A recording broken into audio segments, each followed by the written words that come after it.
long days, pleasant nights, and welcome to Kingslingers, a Doof Media podcast journeying through Stephen King's Dark Tower series. My name is Constant Reader Scott Daly, and this is my Trig Cove co-host, Matt Freeman. Matt, how's it going? It's going pretty well. I'm trying to keep my head down, trying to avoid drawing that stone or whatever it is. It's going to get me executed. I don't know. I think I just called you a clever bastard. I don't know if that's actually true or not. That was my interpretation of what Trig Cove meant. I don't speak that language yet. I'm sure I will by the end of this book, though. I'm sure you will. Fluently. Yes. This week on the show, we continue our journey through Book 3 of The Dark Tower, The Wastelands. This week, we're talking about the first half of Chapter 5, Bridge and City. We'll be talking about subsections 1 through 22. Man, that makes it feel like a law. I don't like that. I don't like it. It's too official. Yeah. Don't throw the book at me, Scott. Oh, I will. I will throw the book at you. Okay. But it's a good book. Oh. The Ka-tet continues along the path of the beam, passing a downed airplane and some albino bees before finally making it to Lud. The precarious bridge crossing almost ends in disaster, but the Tet saves each other, only to be ambushed by Gasher, one of the Greys. Gasher kidnaps poor Jake, and the Tet splits up, with Roland and Oy heading after the boy, and Susanna and Eddie heading towards the cradle of Lud and Blaine, the Mono. It was a very exciting chapter, Matt. What did you think about this week's reading? Yeah. Well, I think this is the first week since we started this show that I was basically directionally right about what would happen. They go to the city and they have to fight the people in the city and bad things happen. Of course, beyond that, all of the good stuff is in the details. This is one tense and exciting slow motion train wreck, no pun intended. And of course, we're also doing some amazing things with these characters. I hope we get a lot of time today to talk about each of our Tet members and all of the really fun things that King is doing with them. Fun in a horrible way in some cases. Yeah, I think we will. One of the things that I liked most about at least this half of the chapter is, the main event is our bridge crossing and then the introduction to Lud as a city that our characters are trying to traverse through.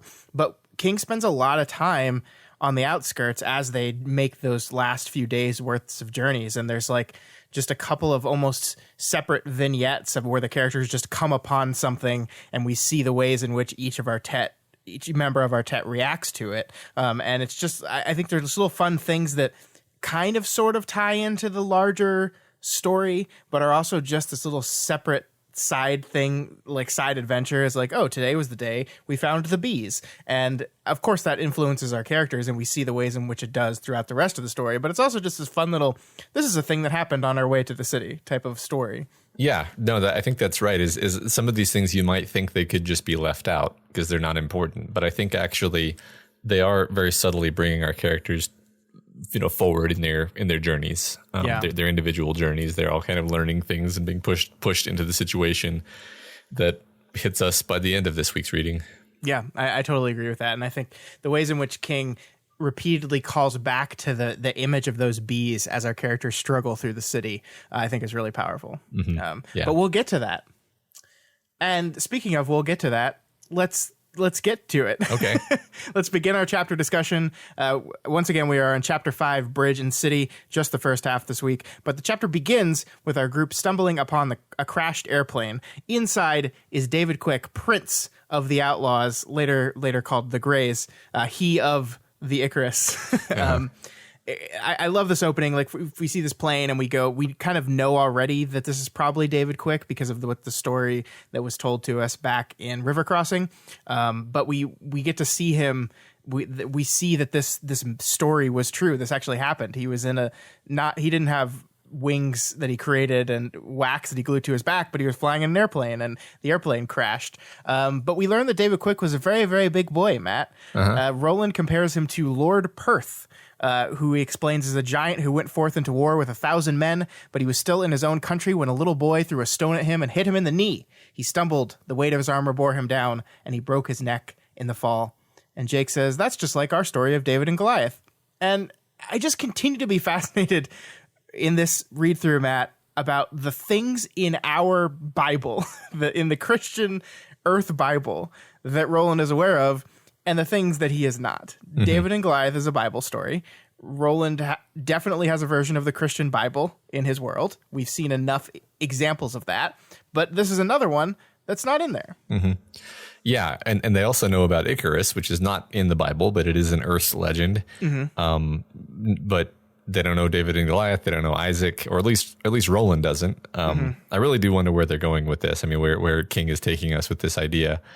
I don't know. David Quick was immediately a character that I wanted to know more about. Sure. He's like the only named figure from this epic, and everything that we know about him is exciting and mysterious. And I don't know, like we probably won't learn anything more about him, but it was I was like, oh, he sounds great. I mean, it's also interesting that like his name is David, and the name David is in the David and Goliath story, except David and Goliath is the weak figure, not the figure who falls. Sure. Yeah, I don't know. It's interesting. It's interesting in a way where I can't really parse exactly where King is going, other than continuing to kind of draw this tangled web of references that go back and forth between the two worlds. Yeah, I mean, it's definitely doing that, and I love the ways in which like we're being specifically drawn to how our worlds differ in these legends. One of the things that people rarely talk about when they're talking about the David and Goliath story is that after the Goliath thing, David became like a very powerful and successful warrior king that like just like kicked ass for years. He conquered a lot of lands. He was a badass. And that's the part of the story that we don't normally hear about. But I wonder if that's the connection to David Quick there. Yeah, that's interesting. It does seem interesting that we are drawn by King to make this comparison. Right at the same time that we're talking about David and Goliath, right when Quick is compared to someone in that story. Yeah, I think I have more I might say about that in a minute. Cool. But I'll hold off on that. I did want to say that this whole reference to David and Goliath and Icarus too kind of primes me to wonder if we're not going to see something along those lines happening soon in the story. Like, you know, Jake is a good candidate for like the boy or the David or the, you know, sure, the weaker figure who fells a powerful figure using like some apparently minor attack or what have you. I'm kind of reminded of all these traps that we encounter in the city where somebody could literally throw a stone and bring down a giant. I don't know. I feel like that's the kind of thing where we might recognize it in retrospect, but we won't be able to predict what form it'll take. If it happens. Yeah, I like that, especially because we kind of leave Jake in this week's reading as a person who has basically kind of given up on staying alive, and he just decides, I'm going to die, but I'm going to take as many of these motherfuckers out with me. Right. So I think that fits very well. I like that. Yeah. Cool. So even more interestingly, though, we find out that David Quick's wax wings are not only a plane from our world, but a Nazi World War II plane. Uh-huh. Eddie wonders about the Bermuda Triangle, but I think the thing that is clear here is that, you know, just not just because of this, but this is adding to like a pile of evidence that seems to be saying that there's some bleed through into Roland's world from ours. We know that you can bring stuff from Midworld, we'll call it, into the Tet's world.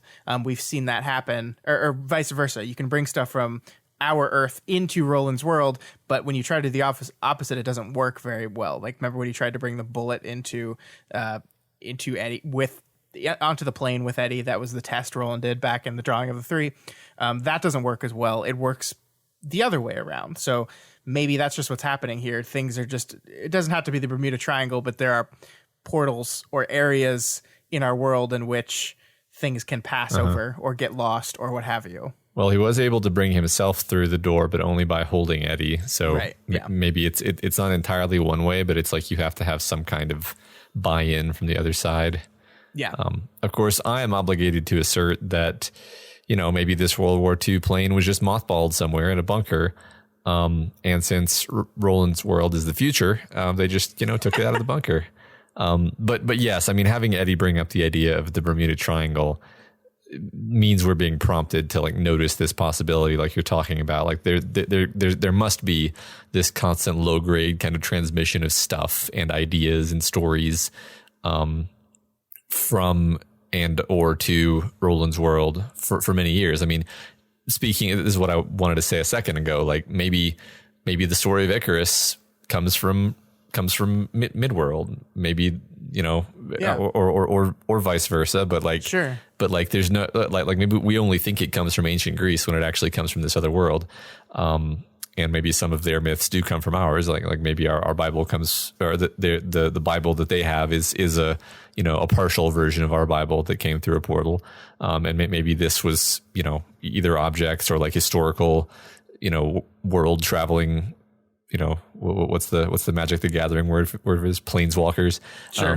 Who carry these ideas and these stories between worlds. I think this is all a fun idea. I mean, what's funny is my Midworld is the future theory, which I will never let go, even when it's proven wrong. Still account for this, but I do like this idea, just that these are two different worlds, and that there's like been this low grade pollination between the two to the point where we don't really know what originated where anymore. Yeah, I mean, I continue to not react at all to your theory because I know every time you bring it up, you're trying to make me react, and I just refuse to do it.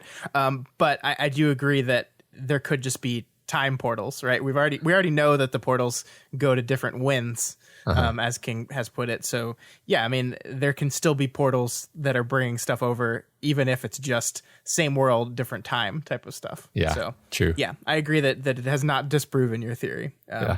And it is, I mean, I don't know if there needs to be like a definitive answer to like, how did this plane get here? I think it's just part of a construction of an understanding that there is bleed through between these two lands, and like we've already talked about the many other instances in which we've seen this, and we keep seeing more and more of it. And I think as they head toward the tower, perhaps we're seeing like more direct examples of it. I mean, I think we see the bridge into Lud. We see Lud as almost like a quasi New York City kind of, right? And it's just different.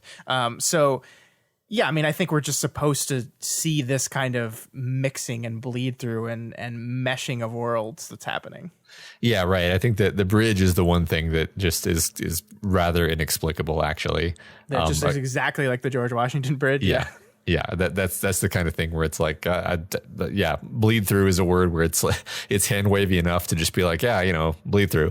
That's kind of all I got right now for the bridge, at least. That's cool. It's cool though. All right, so later that night, as Jake makes the fire, the Tet turns to the subject of riddles, of all things. We learn, Matt, that to Roland, riddles are serious business, things people have died over, though he says he was not very good at it. We see here, he says, Vene, my tutor, says a boy who could answer a riddle was a boy who could think around corners. We had riddling contests every Friday at noon, and the boy or girl who won could leave school early.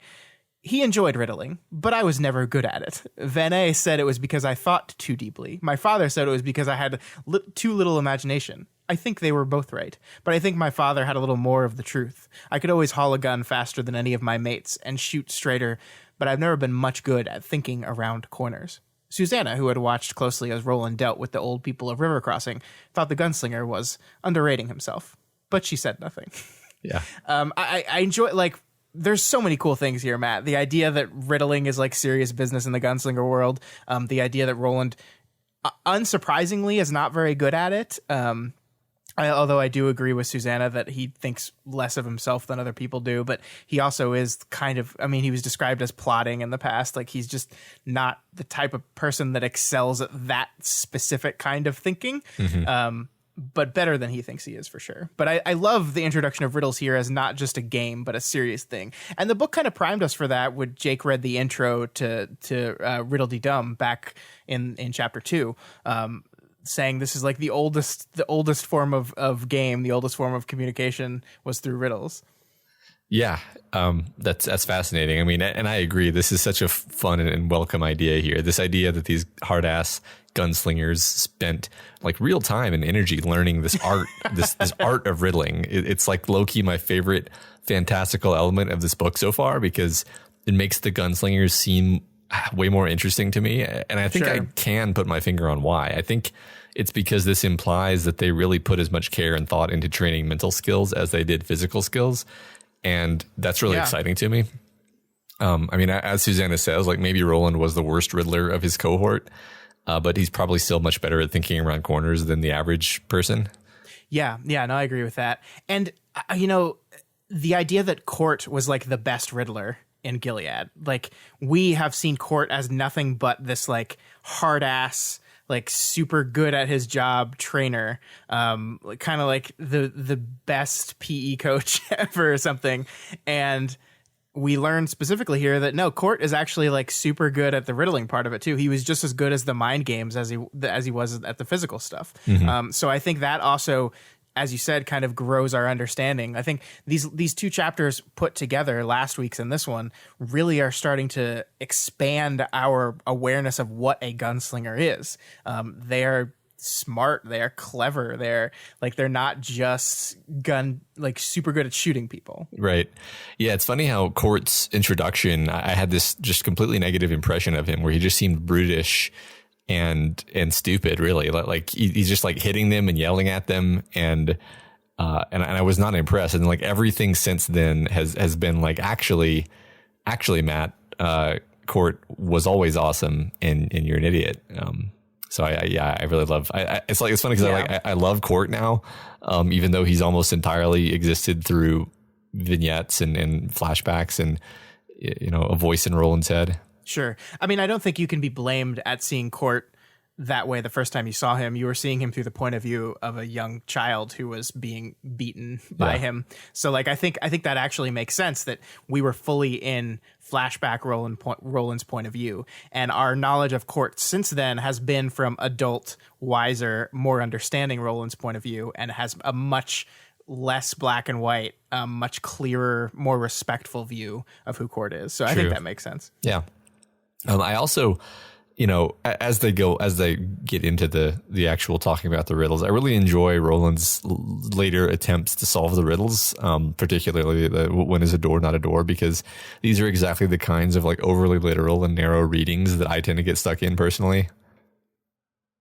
Yeah, I agree with that. I mean, I think that's something you and I tend to do a lot in these kind of close reads, right? Like you dive into something and look so closely at it that you stop. Like the answer is much more simple than you think. You're like way overcomplicating things for sure. Yeah. Or we like latch on to some wording or something, and it's like no, that was just like that was nothing. When he's trying to do the when is a door not a door riddle, and he just latches onto a door as a play on words for adore as in love, and he just can't. Once you go down that road, your mind just locks onto that, and you've just screwed yourself. Yeah.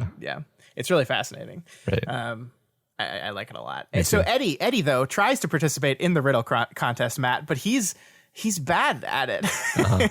And of course, when Eddie gets uncomfortable in anything, he starts making jokes. That's like what he does. When he's uncomfortable, he makes jokes, and that's what he does here. He gives like a dead baby. How does the dead baby cross the road joke? And Roland does not like it. He takes riddles seriously, and he says here, I don't care about taste. It's senseless and unsolvable, and that's what makes it silly. A good riddle is neither. Matt, Roland hates shitty riddles almost as much as you do. Yeah. I felt seen. Yeah, he gets so angry at him. Like, not just like roll your eyes, I'm annoyed at you. He wants to punch him. He wants to punch him right in the face. And he says, like, he's compared him to Cuthbert so many times, and he compares him to Cuthbert again here, where he just said, it's like, oh, this guy just makes me want to punch him in the face sometimes. And it's only the voice of Court, who we haven't heard in Roland's head for a little bit, that eventually calms the gunslinger down here. Yeah. And I really like this quote here. It was easier to do when he remembered to do that is, in this case, calm down. When he remembered that Eddie couldn't help his occasional forays into nonsense. Character was also at least partly formed by Ka, and Roland knew well that there was more to Eddie than nonsense. Anytime he started to make the mistake of thinking that wasn't so, he would do well to remember their conversation by the side of the road 3 nights before, when Eddie had accused him of using them as markers on his own private game board. That had angered him, but it had been close enough to the truth to shame him as well. Yeah. Love it. This is great. So, as you were saying, Roland would have been furious to hear that Bilbo cheated Gollum out of the ring with his shitty fake riddle.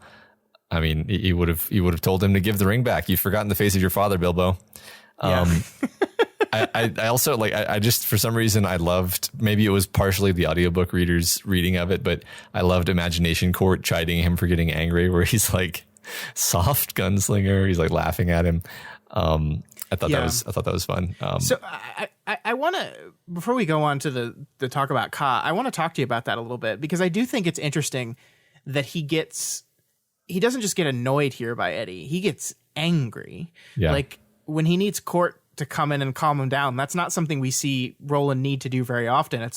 Court really only steps in when he's like on the ropes and he needs some help anywhere. And that's when Court voice steps in to help him. So like, why do you think this in particular just like triggers Roland to such a large extent?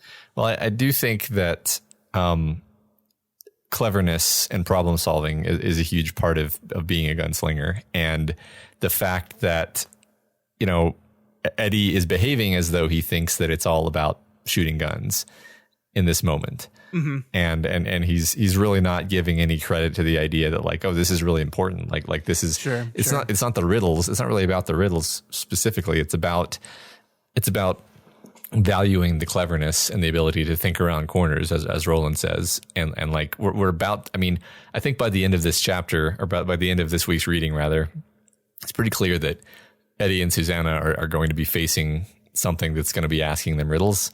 I mean, I guess that's the theory, but that's I'm pretty sure that's what's going to happen. Mm-hmm. And Eddie being dismissive of the idea of having to be clever and having to think on his feet and all these things is going to be a problem for him at that point. So, again, it's not literally about riddles. It's about Eddie underemphasizing the need to be serious and use his wits.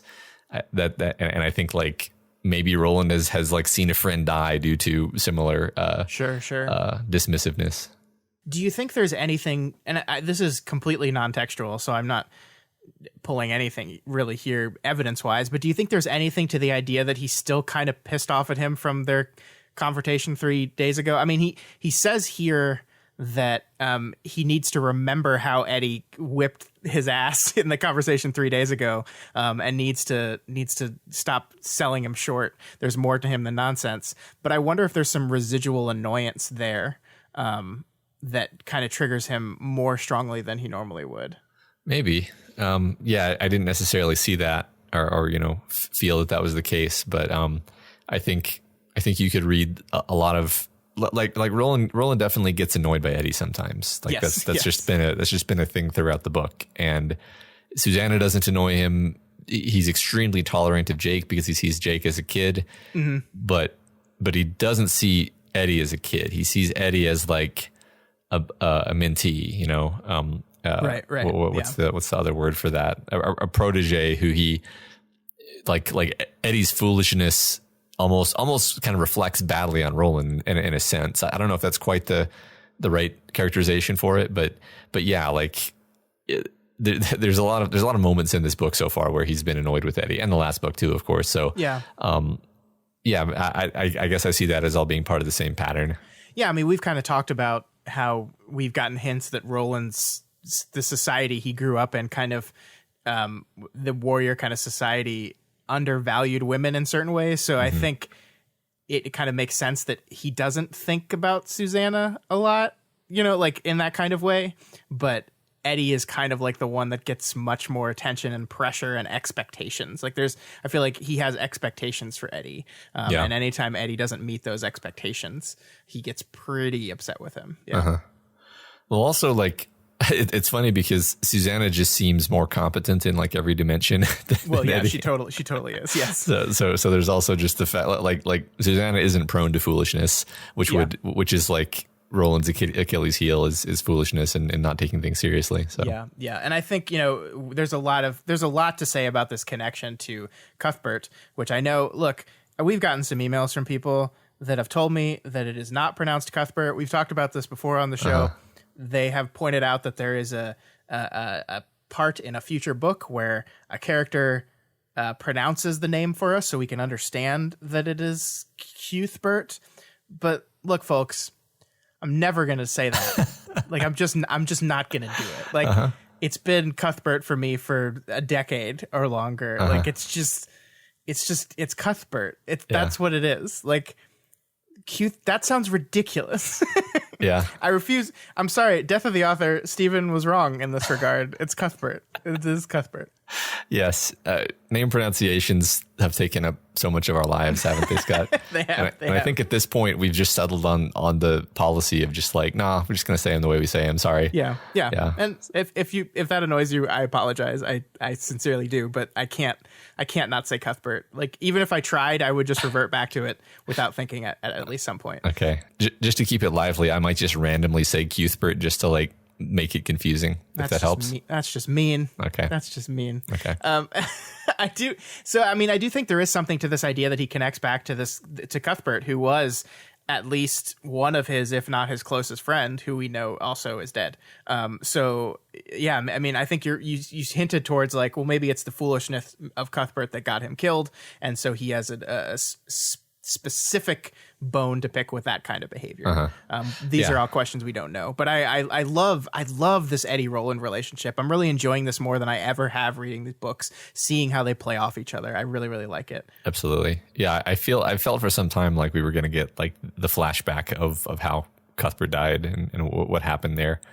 But I don't know. I mean, again, that was one of my earlier predictions is like, yeah, I think we're going to get a lot more of these flashbacks that kind of fill in Roland's backstory. What was the deal with Susan and how did these things happen? And that hasn't really been happening. So, yeah, I mean, I think the first book primed you for that. That was basically probably 50% of the Gunslinger was flashbacks to Roland's past. True. So it really primes you for being a different kind of story that it ends up being. Not to say that there's not going to be flashbacks in the future, but I think King has shifted to a different type of storytelling. And I mean, you could maybe argue that this is because, Roland all throughout that book was talking about, I'm not the type of person that looks back. I'm not the type of person that's introspective and looking back on my past. And we teased him for that being just false every single time throughout that first book. But now he's surrounded by people again. He's with company, and that kind of introspection has definitely slowed down. So, yeah. Yeah, he's with company and he's back kind of on the path. Like he was just sort of like ineffectually and monotonously chasing the man in black before, and now he feels like he's back on the path. So yeah. For sure. I also like this idea to pull out a quote from what you just read, that character was at least partly formed by Ka.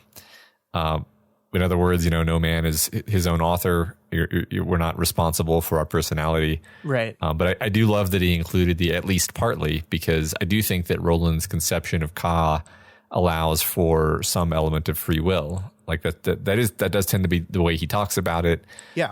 As if like, it's not just you're being puppeteered by it, but clearly it does have power over you in some ways. Unless you can go down a rabbit hole here, you can say, well, maybe what isn't determined by Ka is just determined by random chance. Sure. Which is another interpretation of like where free will fits into the world. I pick at this detail and details like this because really we have to kind of pick up nuance from Roland's thoughts if we want to arrive at a more full understanding of what Ka is and how he thinks of it. Yeah. There's going to come a time in this discussion where I'm going to want to have a conversation with you about the metatextuality of Ka. And it's statements like this that really send my mind worrying about that. But it is not time for that just yet. But I mean, I definitely agree with you that like at least partially is fits perfectly in this idea of Ka as this thing that is sort of destiny, sort of fate, but sort of not. Because clearly each of our characters retains agency. They make choices. They conquer things. They are doing things. Like that's what we talked about at the end of chapter 3. Every one of our characters needed to make a choice to succeed, to bring Jake into this world. But Ka put them on the path to get to those choices, to get to those moments of choice, to those moments of victory or failure. So I mean, it kind of slots in the middle of these concepts of free will and destiny. And I think King is kind of subtly examining what those terms mean and how we talk about them when it comes to storytelling. Yeah. I think that's spot on. All right. So there is this part where Roland just like freaks the fuck out about hearing Calvin Tower's name. Just like, what name did you say? then we just move on from it. So what up with that? Why did you say that name? I mean, I just assume that he reacts this way anytime anything sounds or looks like reminds him of the tower in any way. Yeah. I didn't actually think that he was reacting specifically to the Calvin part. I thought it was just like, oh, the word tower was in there. This must be super important. Sure. Yeah. I mean, we don't know. I think that is a fair assessment considering how much he lost his mind when he saw the Leaning Tower. Right. So yeah, I think anytime anything circling around our Ka-tet that has the name Tower in it, I think we as readers are primed to pay more attention to it. And I agree that Roland is going to pay a lot of attention to it. I mean, basically I think that he just sees it as a blinking sign from Ka pointing him that like, this is important. This is the direction you need to go in. Yeah. Yeah. So the party continues to tell each other riddles, and we are again reminded of the doubling of riddles. That's what Jake was told about when it came to the Samson riddle, how they are sometimes word puzzles and sometimes changing one word makes the riddle obvious, which I think is laying some groundwork for future stuff. It's like trying to get you, the reader, to think about things maybe a little differently than you normally would. And then we go through the when is a door not a door riddle that manages to completely stump Roland. But this is we have to remind ourselves this was something that Jake wrote in that essay, right? He wrote, when is a door not a door, when it is ajar, and that's the truth. That was part of his wonderful, wonderful essay. Yes. So I love that it stumps Roland. We already talked about that a little bit, but I also love Oi here. I just like I was really tempted this week to just bring up any moment Oi does anything because it's all wonderful, but this riddle is stumping Roland, and he says, it must have something to do with love, Roland said. A door. When is a door not a door? Oi said. His imitation of Roland's thoughtful tone was perfect. I love that. Yes. I mean, King, we're going to talk about Oi plenty today, but yes. I mean, everything King is doing in these chapters is to make you like just be in love with Oi completely. Which is interesting because I don't see this as like a normal King character type, like just somebody you're just supposed to think is just perfect, right? Like I don't know. I feel like he's more of a gray. He likes his flawed characters. Maybe I'm wrong. I haven't read that many King things, as you know. He does for sure. I think. I don't want to get into that too much. Well, maybe we'll circle back around to this later. But I'll just say okay. Yes. Yeah. Sounds good. So lastly, Jake leafs through the riddle book and comes up or finds a riddle there that none of them can solve. And this riddle is, there is a thing that nothing is, and yet it has a name. It's sometimes tall and sometimes short, joins our talks, joins our sport, and plays at every game. Matt, do you know the answer to this one? You knew the river one. Do you know this one? No, I thought about it off and on, and I decided that I'll just continue to not know it and maybe figure it out at some point. But I sort of feel like it's going to come up again, so I feel like the book might end up telling me the answer before I've solved it. Maybe This is one of those really easy ones. I also feel like I've heard this before and I just forgot the answer. But it must have been years ago. Yeah, I felt like that too, and then I remembered that I read this book before, and that's probably where I heard Fair. It's tough to remember, but yeah, it feels like a riddle and I did look it up out of curiosity. It is a riddle that exists. It's not like Stephen King wrote this riddle. It does exist outside of this book. So okay. So more importantly, though, as we wrap up this riddle discussion, where is all this riddle talk taking us? Why is this in the book? What could this mean in the context of our characters and our story? Well, I think first of all, riddles are fun, and that's one reason to put riddles in your story. Sure. I also think Blaine or Charlie, I'm a little bit mixed up actually. One of these trains is like a sphinx. I mean, not literally, but I think Blaine the train is some kind of creature, maybe a demon possessed train, maybe an AI in a train, whatever. It's some kind of creature that likes riddles. Okay. And if you can answer its riddles, then maybe it'll take you where you want to go. But if not, it'll electrocute you. And I mean that's I don't normally put like probabilities on my guesses, but that I'm pretty confident about this one. The idea that Blaine is going to be involved with riddles somehow. Okay. Of course, that's not quite an answer to why is King putting these in there? Because you could just extend the question and say, well, why would he make it? Why would he have a riddling anything in the story? And I think it's the diegetic why. It's not the exactly. Yeah. Yes. The diegetic why I think has more to do with riddles being the ultimate form of playing with language, more so even than poems, which have been rife throughout the story. And, King is really going hard with this idea of playing with language in this book. We've also talked about the idea that Lord of the Rings has a lot of riddles in it. And I think the reason Tolkien likes riddles is similar to the reason that King likes them, that they're puzzles made of language. And I feel like in a book like this, where he's playing with language so much, I think riddles, or the idea of riddles, would be way too tempting for him to avoid. Yeah, I agree. I mean, we've played with poems, we played with songs a little bit, and with riddles, we're looking at different ways in which language informs things in different ways, and I love it. I love that answer. That's really cool. And I think we're gonna have the diegetic answer to your speculation, but I really like that just take on what riddles are used for in stories. Yeah, cool. That's great. So everyone goes to sleep, and Eddie takes first watch, and after trying to solve the riddle some more, but failing, he hears the drums from Lud again. They're closer now, and Eddie catches the beat a bit easier and decides that it does indeed perfectly fit onto Velcro Fly from ZZ Top, which I would love to play a sample of right here in the podcast. I think that would be super cool, but copyright would yell at me. It would. So yep. I can't. So just go Google Velcro Fly, and it's the lines that Eddie sings in the scene here are from the very, very beginning of the song. So you just hear, and you can hear the song opens, and before it gets to the lyrics, it's just the backbeat, and so you can almost kind of imagine what it sounds like for our characters, because you can kind of strip away the guitar, maybe just mentally strip away the guitar and just hear the drum backbeat, and it's kind of cool when you just try to do that.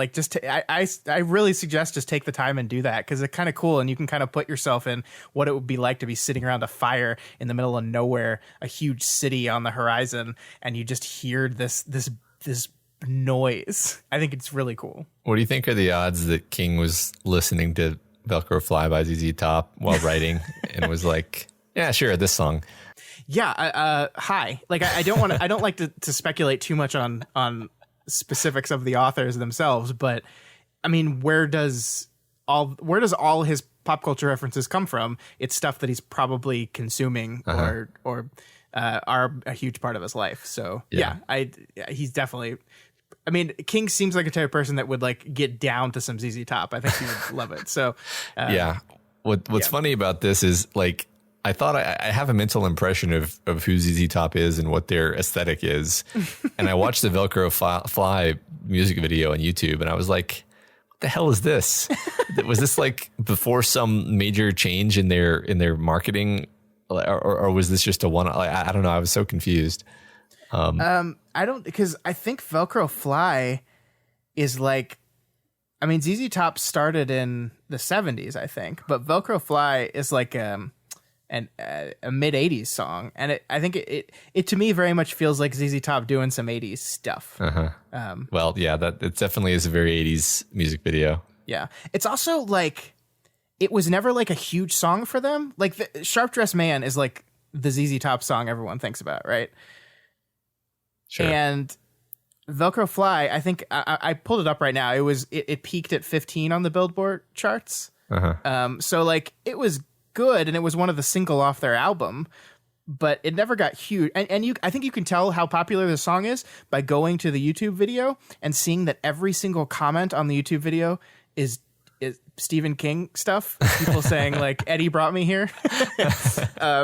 So it's not I don't think there's a huge contingent of people out there that go, oh yeah, ZZ Top, Velcro Fly, right? Right. It's even more interesting that he picked that song. It's very niche. Yeah, that's what's funny. I like that. Love it. Yeah. So the next few days go by without incident, except for one thing that the story stops and tells us about. The Tets encounter with the bees. They're just walking along the road, Matt, and Roland hears some buzzing and gets all excited because they're like, ooh, we're going to have some honey tonight. And they find this hive of bees growing in a grove of eucalyptus trees. But these aren't normal bees, Matt. They're white and plump and fat. Their hive isn't geometrical like it should be, but like drooping in a mess. And Roland immediately concludes here that the honey would absolutely be poisoned and they cannot eat it. And there's this wonderful exchange that I just wanted to read all of because I really liked it. Okay. What did it? Eddie asked. What did it to them, Roland? The same thing that has emptied this whole land, the thing that's still causing many of the buffalo to be born as sterile freaks. I've heard it called the Old War, the Great Fire, the Cataclysm, and the Great Poisoning. Whatever it was the start of all our troubles, and it happened long ago, 1,000 years before the great-great-grandfathers of the river crossing folk were born. The physical effects, the two-headed buffalo and the white bees and such, have grown less as time passes. I have seen this for myself. The other changes are greater, if harder to see. And they are still going on. They watched the white bees crawl, dazed and almost completely helpless about their hive. Some were apparently trying to work. Most simply wandered about, butting heads and crawling over one another. Eddie found himself remembering a news clip he'd seen once. It had shown a crowd of survivors leaving an area where a gas main had exploded, flattening almost a whole city block in some California town. These bees reminded him of those dazed, shell-shocked survivors. You had a nuclear war, didn't you? He asked, almost accused. These great old ones you like to talk about, they blew their great old asses straight to hell, didn't they? So this, like we talked about at the beginning of the show, this is really just a random little vignette of a scene that doesn't advance the plot, but it gives us so much more information about this world and what happened to it. I love the unnatural disgust with which they regard these bees. Like, this is so abnormal as to be disgusting to our Tet. I really like it. Yeah, once again, King really shows off his ability to make something just viscerally disgusting and horrifying. I'm not particularly squeamish or bothered by bugs in general, but my skin literally crawled picturing these white, gross bees. Yeah, I agree. It's really great. And of course, I think this is new information about the Great Cataclysm, whatever it's called. This thing that happened 1,000 years ago. Obviously we've got tons of like little partial snippets of information, like, oh yeah, something bad happened, but there's some specific one thing that happened in the distant past, and that is why there's mutants, and that is why, like you could infer it from what we know, but this is the first time I think that Roland has said, like, yep, definitely a big disaster happened in the past. I don't know, maybe I'm wrong. I also, I had this sense that the whole world moving on thing had sort of started happening only a few decades ago, but like now I'm not even clear whether like this cataclysm Roland's talking about and the world moving on are the same thing. Like did the cataclysm set that in motion, or are they two separate things? I think parsimoniously I would say the cataclysm probably set the end of the world in motion, and basically that was kind of the end of the world, and the world has moved on, and that's why everything is kind of winding down. But I'm not too sure about that. Yeah, I mean, I think the world, as you've seen as we go through this book, the world moving on has become just kind of a term that they use in Midworld, and they mean a lot of things by it. I can definitely say that the cataclysm they're talking about here and the moving on that Roland talked about in the Gunslinger are different things. For sure. Like when Roland is saying like 5 years later, I came back, or I killed my mother, but the world had moved on by then, like that. Yeah. That is he's talking about a different thing than this great cataclysm that killed the old ones, for sure. There is definitely a sense of collapse and fragmentation that's been happening in the recent past that Roland is referring to as moving on, the world moving on. And it does, I think you're right that it does feel like the winding down of a clock in certain ways, that just like these could have been events that were started into motion, but things have taken a long time to kind of wind down. Right. Similar to maybe the way Shardik has taken a long time to collapse and break down in a certain way.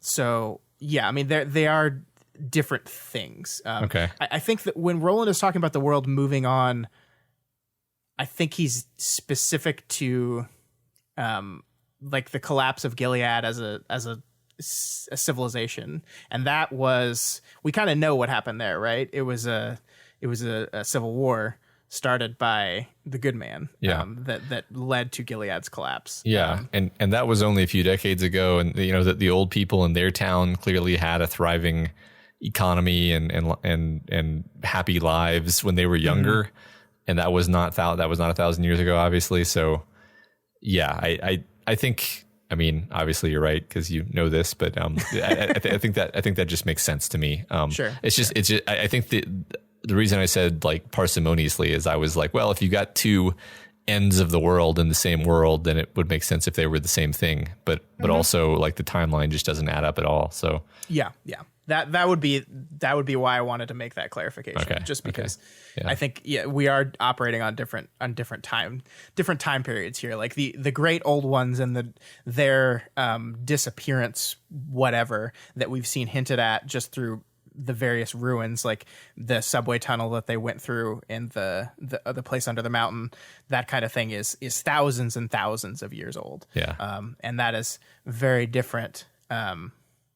Is very different than what Roland has experienced in the recent years. The civil wars and the collapse and the fragmentation of society. That's very different. Gotcha. But I mean, I think that's a good thing to bring up, because I think fragmentation and the collapse of societal structures is like a big motif throughout this book, right? We've seen it kind of everywhere. Everywhere our characters have gone, we've seen evidence of societal collapse and fragmentation of people, the breakdown of civilization, the kind of metaphorical return to a wasteland. We will see a literal wasteland talked about here in a couple minutes, but metaphorically, like, that's when civilization fragments, what is left is a wasteland kind of thing. Yeah, it's this place of entropy.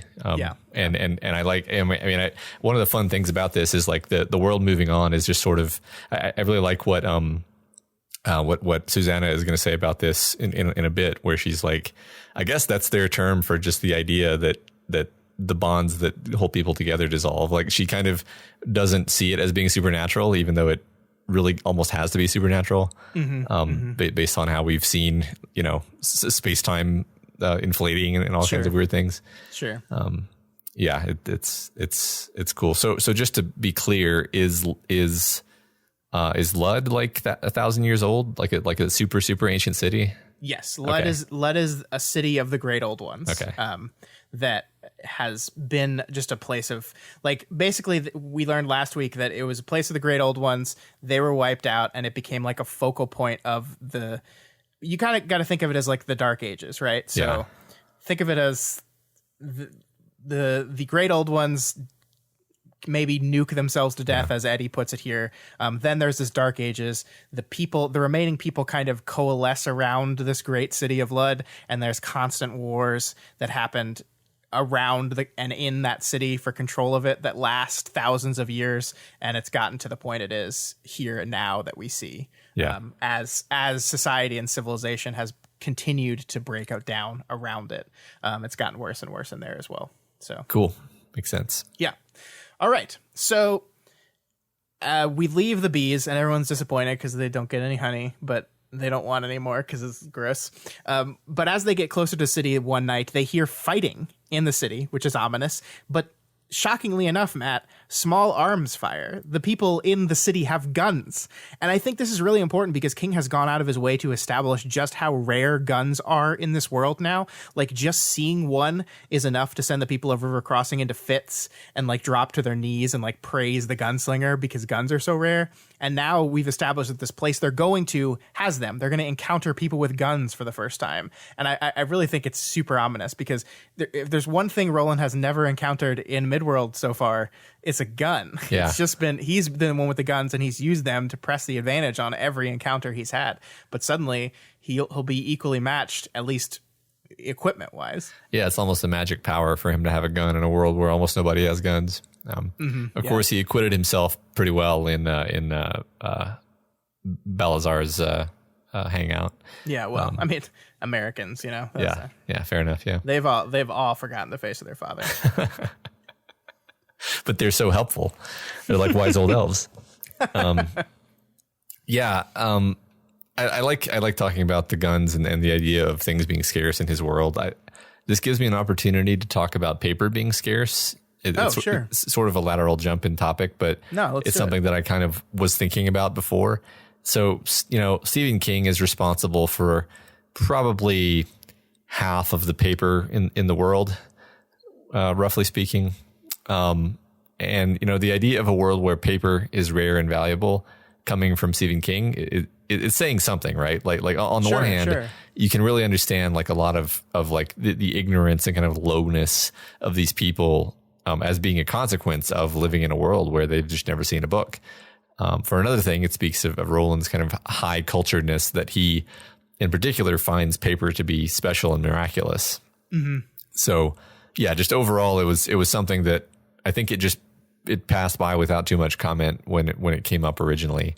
And now after kind of understanding what I think maybe King is doing with this story, I wanted to talk a little bit more about the idea that paper is super scarce.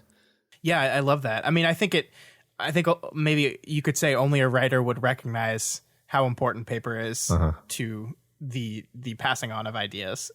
And so it kind of creates this is a world that only exists through word of mouth, which explains why myth and legend is so important to how they all relate to everything, because they have no written down stories really. Yeah, sure. Like why would they have a riddling night? It's basically to keep the oral history alive. Yeah, sure. At least partially. Yeah. Yeah, I like that. Yeah. All right. So Roland once again gives the Tet an opportunity to go around the city. Matt, he's like, hey, you sure you want to do this? And Jake is the one that is absolutely convinced they must go in. And he says, Blaine is a pain, but we have to take the train. And that rhymes, and it's wonderful. Yes. And the city is the only place where we can get on. Roland looked thoughtfully at Jake. Why do you say we have to? Is it Ka? Because, Jake, you have to understand that you don't know much about Ka yet. It's a sort of subject men study all their lives.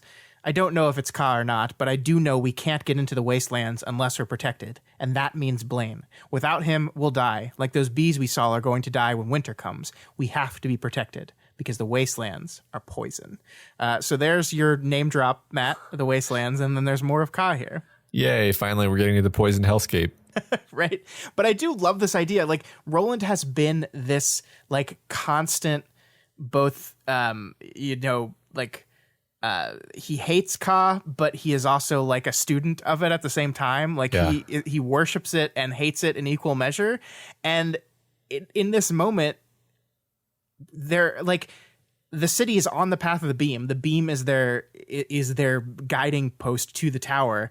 And Roland is like, now, are you sure it's Ka? Are you like, it's so interesting to me that this is like, it would make sense if like Eddie looks at Jake and it says, we don't know anything about Ka. Like, are you sure it's that? Like, but no, it's Roland himself, like servant of Ka, that is like, well, hey, are you sure about this, buddy? Are you sure? I wonder, like, I think he's just terrified of another opportunity where he might have to choose to sacrifice Jake or not. And I don't know if that's supported by the text or not, but that just feels like to push back on him in that kind of way. Like earlier Roland, I think would hear something like, oh, we have to go through this, and just like, oh yeah, that must be Ka. It must be Ka that is directing you to feel this way. But here he pushes back on it, and it's really interesting. Yeah, I do like that. Like, he seems like now that he has something to lose, he's less eager to just like literally open a door or take the next step just because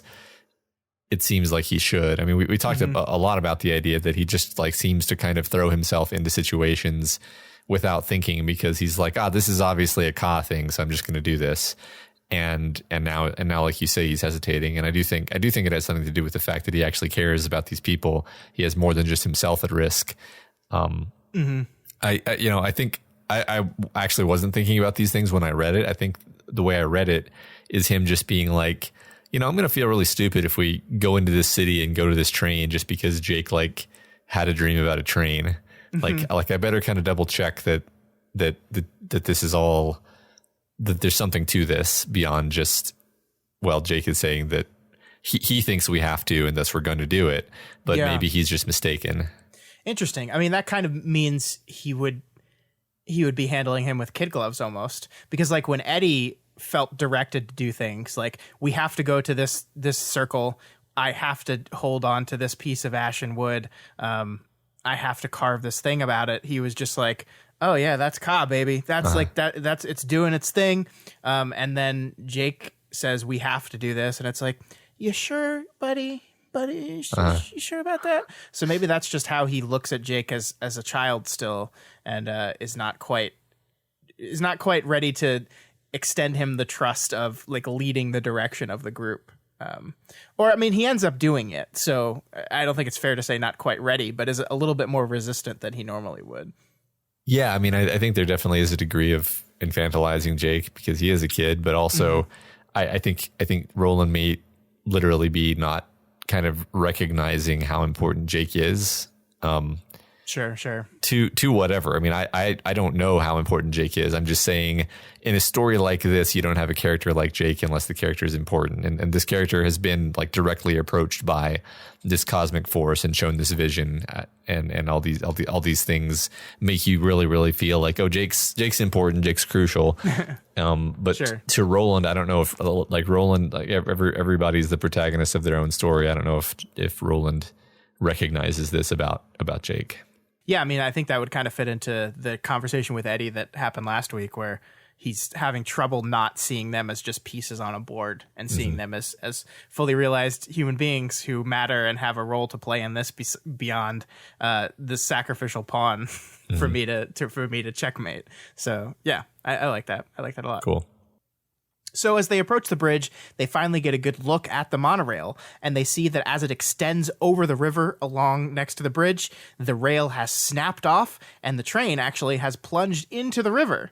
And so that's it, Matt. That's it for Blaine.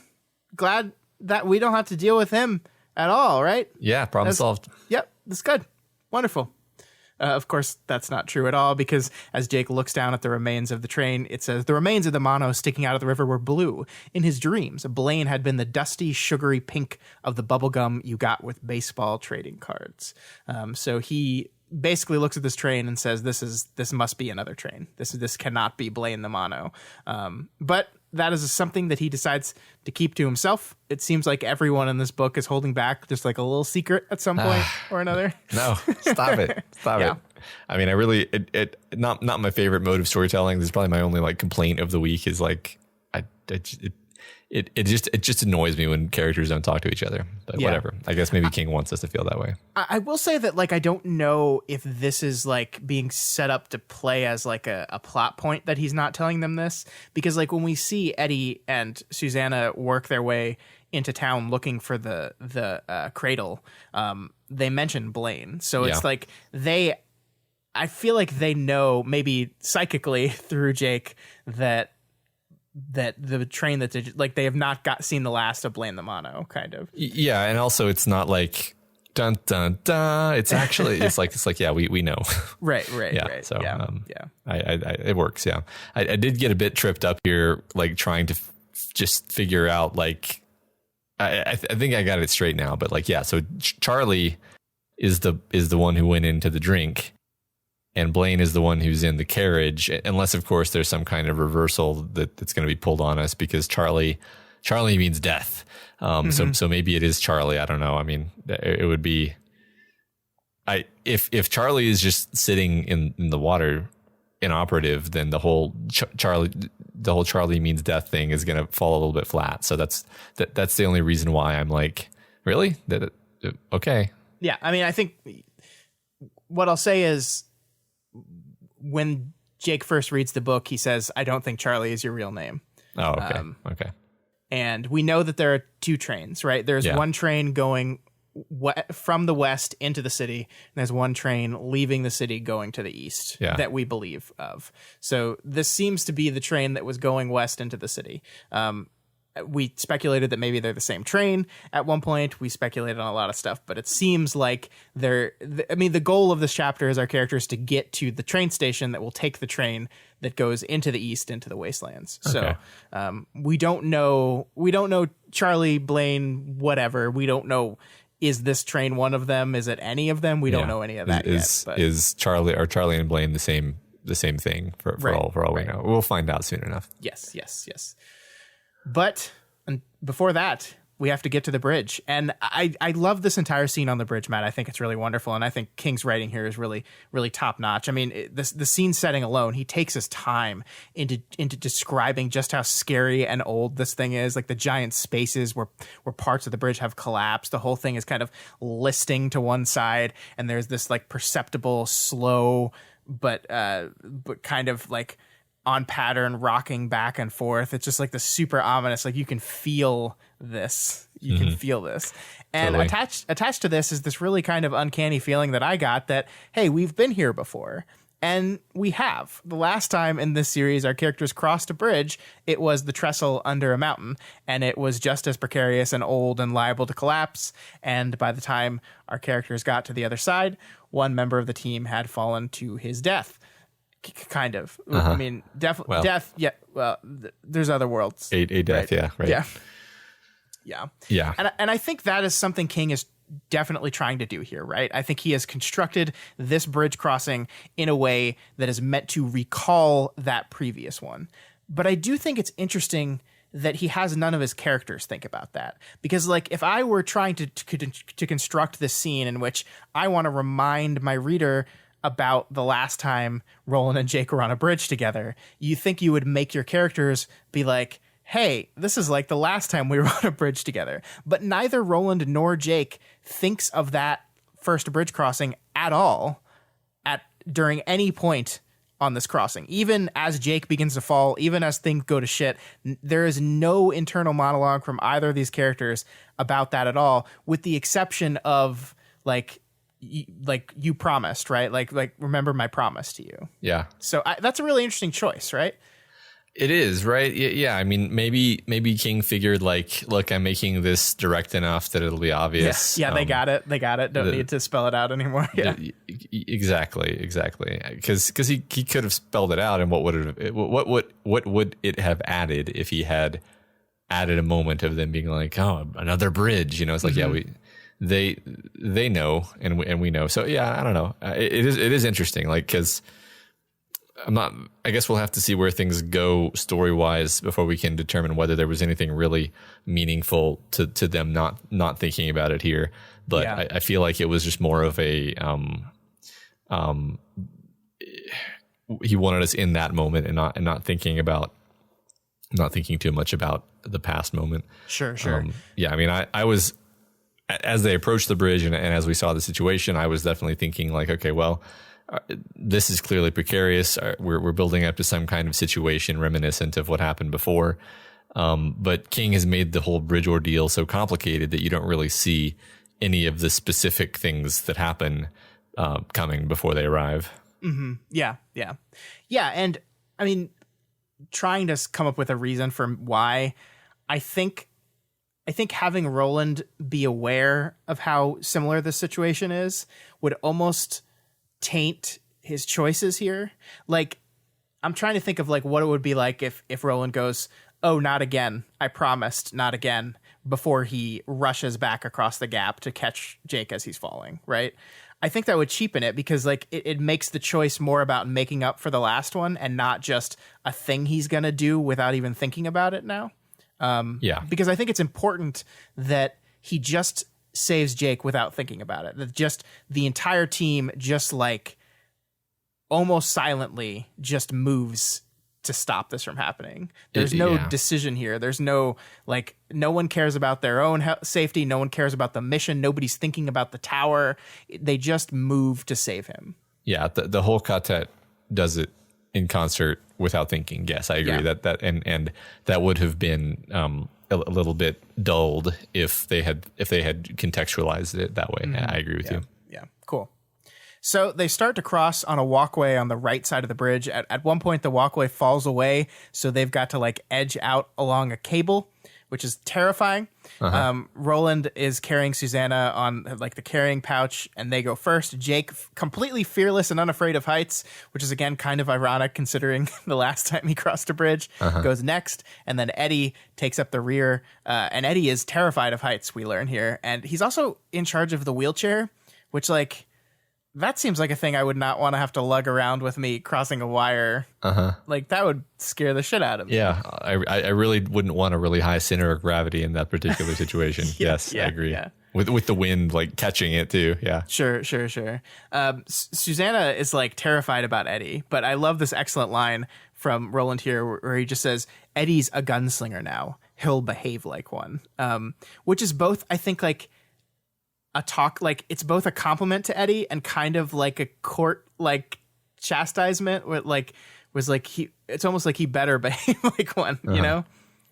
Yeah, I like that. I like that moment a lot. I think it's funny because we spend so much time in Eddie's head in this bit, in this bridge bit, and we're just immersed in his terror, in his like King can really dial into this feeling of vertigo and this height related anxiety. I'm not usually afraid of heights. It's not really a problem for me, but like he was really able to make me feel Eddie's terror by focusing on the kind of the sensory details that your mind would be drawn to if you were in this situation and if you were, scared shitless. I thought it was, excellent writing because again, not a problem I usually have, but I very much felt for the character in this moment. Yeah, no, it's tough. And like, he's got this expectation from Roland and he doesn't want to disappoint him, especially like going back to the riddle conversation. And the one thing we didn't talk about we talked about how mad Roland was. We didn't talk about how genuinely like hurt and upset with himself Eddie was.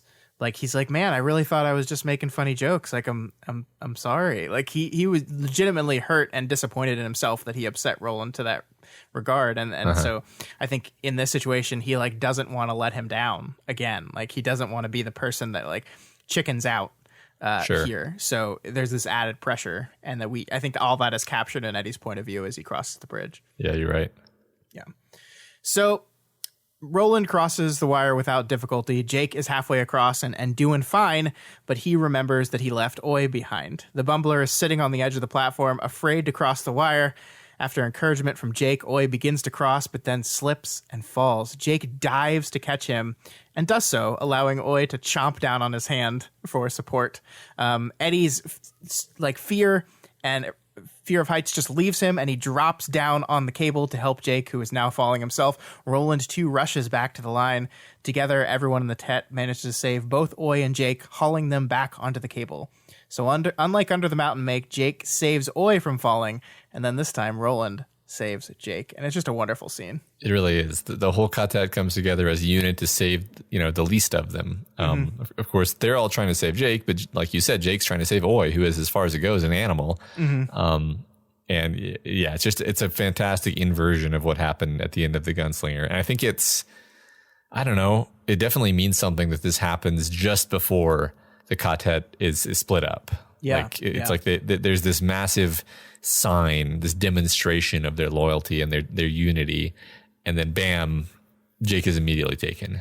Yeah. I agree. It's like celebration of the success of the Fellowship right before you rip the Fellowship apart. Yeah. And I love Jake's choice. Like just we don't know why Oi matters yet, right? Like besides the fact that Jake likes him, and we remember this dream of Jake's where Oi is run down by Blaine, and so in the back of our head we're like, is Oi a sacrificial chip? Is Oi a thing that we're just gonna lose and it's gonna be devastating? And like, I think the first time I read this, I was like, I thought that we were repeating the bridge scene, but this time it's Jake having to do it to Oi instead of Roland having to do it to Jake. And I was like mortified by that idea because I had already fallen in love with this animal. But it doesn't go that way at all. And I think that's super powerful.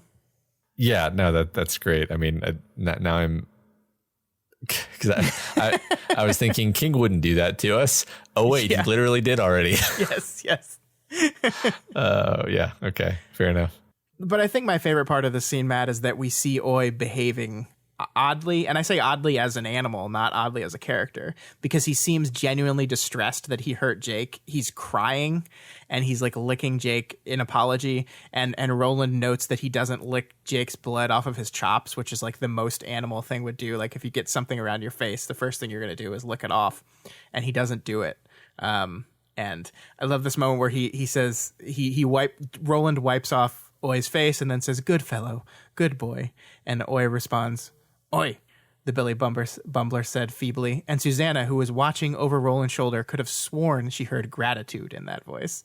I love it. Yeah. Yeah, I love this moment so much because you can easily imagine Roland just being like, this thing's more trouble than it's worth and almost killed us all.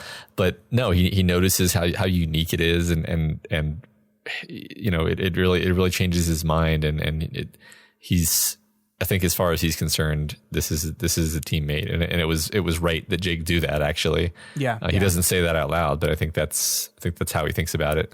Yeah, I agree, and I think King pays that off like almost immediately because Oi becomes very central to Roland's promise that he needs to keep to Jake here, because it is Oi that is going to lead him through the maze of buildings to get to Jake. Yeah. Yep. So the crisis over, the three turn back to head across the bridge when they see that they're not alone anymore. A newcomer has shown up. This is Gasher. He's covered in purple sores. He has a yellow scarf around his head. He's missing an eye and got an eye patch over it. And he's got a grenade in his hand. Yep. Here comes the orc. Yep. Orcs are here now. I do love that it is this moment. It is not until this very moment that they're sitting there in front of Lud. It's standing in front of them, and there's this guy with a weapon in his hand that Eddie's dream about what the city would hold for them finally goes away, right? Like we've had this over the last couple of weeks. We've talked again and again about this vision Eddie has of Lud being the city where they're going to meet the wise old elves that are going to help them on their way. And we laughed about that last week because he just completely ignored that. But here, finally, it takes an old crusty man who's dying with sores all over him and this vision of the city that he can now see up close, that finally falls down. I love that so much that it takes until this moment. And he spends the rest of at least this week's part of the chapter really beating himself up over that. Like he's really just like pissed off at himself for being kind of drawn in by the hope of what the city could provide. Yeah, right. I mean, I think this week we've talked a lot about this idea that Eddie's sort of struggling with this immature side of himself, and cracking inappropriate jokes is one facet of that. But I think being a bit naive is another facet of it, or sort of not noticing. I mean, like we were making fun of him specifically for not noticing that the wise old elves were the people in the river crossing town, and he just that was right under his nose. And so he needs to mature in these ways that we're seeing. And I think this is probably his arc, right? His arc is probably maturing in these various ways. There was that specific moment earlier, a couple weeks ago, where it was like Roland was watching this piece of Eddie's childhood die right in front of him as he tried to get rid of the voice of Henry. So definitely throughout this book, there's been a lot of moments of Eddie putting this part of his immature, childish self to rest and growing up. So I think that's more of the same, really. The more I think about it, the more I see how much of this book is kind of Eddie's book. I mean, like we have, like Jake is obviously an important character in this story, and most of the entire first half of this book involved bringing him into this world. But arc-wise, Eddie is the one going on the biggest journey throughout the pages of this story, at least. Things are happening to the other characters. I don't want to diminish that, but it seems like it is. He has the most clear, obvious forward arc, if you get what I mean. Absolutely. I do. I mean, I think I've felt that way for some time. That I think it does. It has seemed to me ever since Eddie was introduced, like this guy feels like the co-protagonist almost. Sure. And I don't know if he's going to continue to have that same level of focus in the story, but him being the easy audience insert has really made it easier to get into his frame of mind. And I think King is relying on that a lot, actually. Yeah. And I mean, Roland is a great protagonist, and I love him to death. And he works well as a Stephen King protagonist. But Eddie is really like, when you get down to it, when you look at King's work as a whole, Eddie is the quintessential Stephen King protagonist. Like, it's just, these are the characters that he most often writes about are people exactly like Eddie Dean. Yep. And so I think maybe, again, I don't want to put too much weight into speculation about what the author was thinking when he wrote stuff, but like, this is a character he's very used to writing. He's very used to exploring. It doesn't surprise me that he gets comparatively more attention early in the series like this. Sure. Okay, cool. Did you want to talk about more Tolkien stuff with this guy? Yeah. Just for a second, like, if these are the orcs, I mean, I wanted to talk about the idea of the orcs for a second, because Sure. in Tolkien and in Lord of the Rings, like, the orcs are like basically like elves that were like tortured and warped into something else, something much worse, or something, because Tolkien contradicted himself. He's super inconsistent about that. Yeah. Because it's like, but elves are immortal. and orcs certainly are not. Whatever, not important. Another fun thing about Tolkien orcs is that, like, they're never actually described as being monstrous in the way that the movies portray them. Anyway, the point is, I think it's very Stephen King to kind of riff on the idea that, like, the wise old people were basically the same stock as this vile fellow. They're both humans, right? But those people and this guy are no longer the same animal due to the circumstances that they've lived. And of course, there's a dash of character because, Ka is partly responsible for character. But yeah, no, it's just, it's fun. It's fun to think of them as being elves and orcs respectively, because then you remember, well, no, they're people. They're all people, but people can be complete garbage and they can be angels. I think that's fun. Yeah, no, I like that a lot. So Roland looks at this new guy and, like, immediately recognizes that he's basically on death's door, and then correctly guesses that that he's therefore extremely dangerous, right? This guy has nothing to lose. He's going to die. And so he's one of the biggest threats they've faced so far. And what he wants is the squint, he calls it. He wants Jake. And if he doesn't get it, he'll blow himself up, which will blow them up, which will blow the whole bridge up, and they will all be dead. And so once again, the quest for the tower demands Jake. Only this time, it's left up to Jake, right? Like, Jake basically gets to decide for himself. And he does. He steps forward before Roland says anything, before Eddie says anything, despite the protest of the rest of the Tet.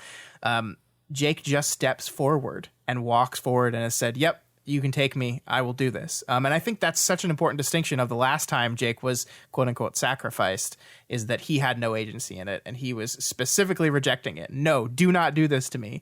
Now, he's like, yeah, okay, this is my choice and I'm going to do it. Yep. I think it really speaks to the development of the relationship between Jake and Roland, that Jake absolutely trusts that Roland is going to follow him and retrieve him. And for Roland's part, there's no doubt in his mind that he's going to follow after Jake.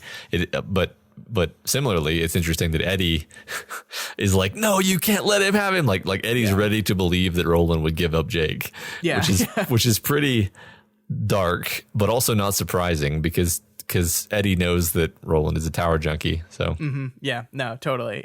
You're absolutely right. It's great. I love the scene when Jake is just walking slowly and Roland, without looking down at him, his lips don't move as he murmurs, "I'll keep my promise."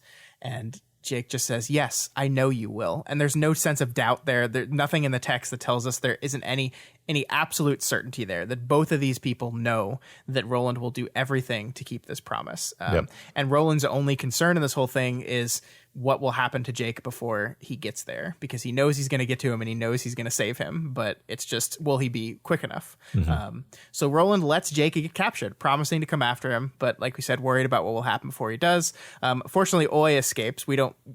Fortunately, because we were worried that Gasher was going to kill him, but also fortunately because we'll see that paid off and that he will be key to finding Jake. He also calls Gasher an asshole as he runs off, which just love it. So we talked last week, Matt, about how Talitha uses the word lust in relation to Jake, that the people of Lud would lust after Jake. And we speculated that probably won't mean anything specifically sexual, but just meant to show how much they wanted a young boy in that city, how much youth is valued between both of these two factions.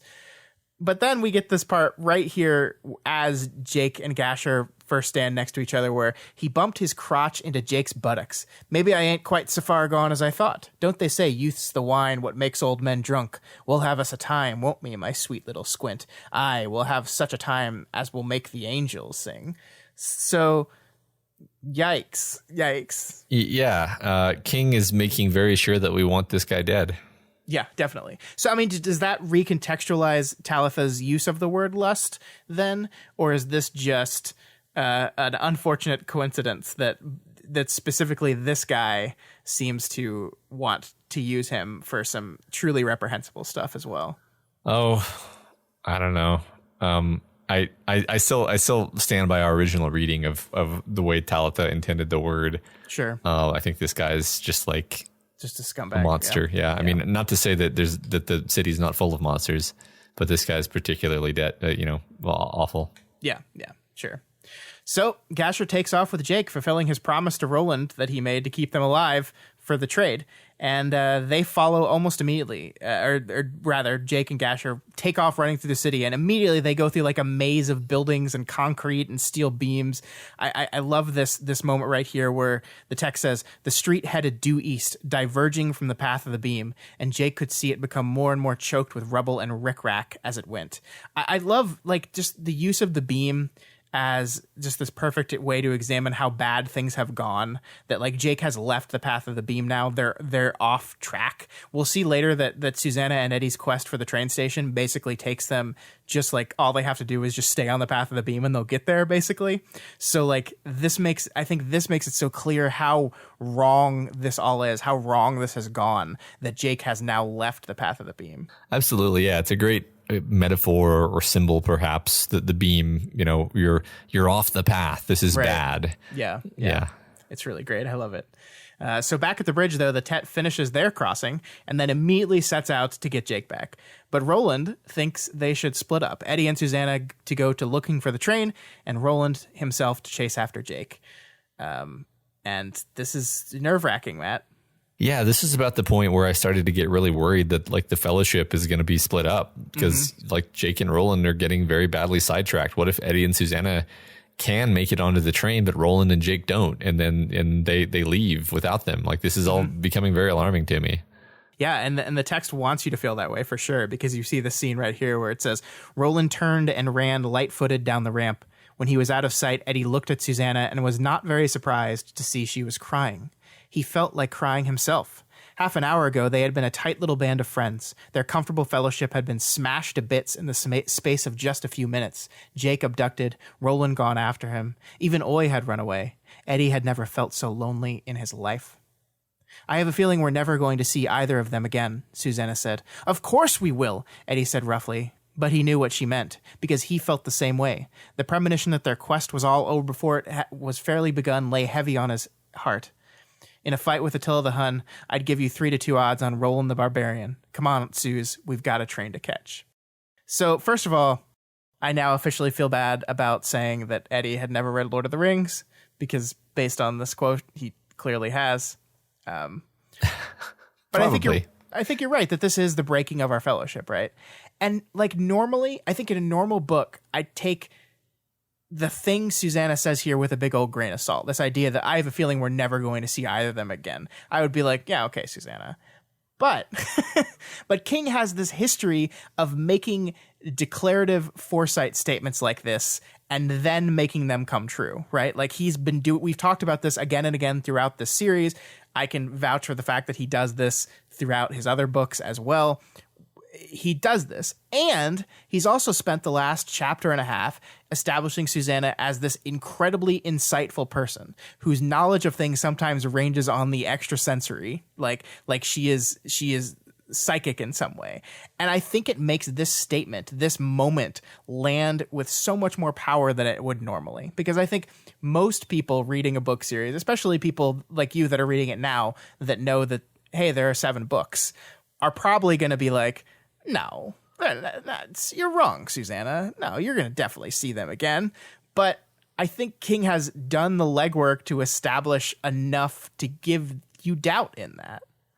Yeah, I think so. I mean, it was really surprising to me how hard this hit. There's just the possibility, the idea that the Fellowship might really be sundered already. Because you're like, no, they're a Ka-tet. They're supposed to be together.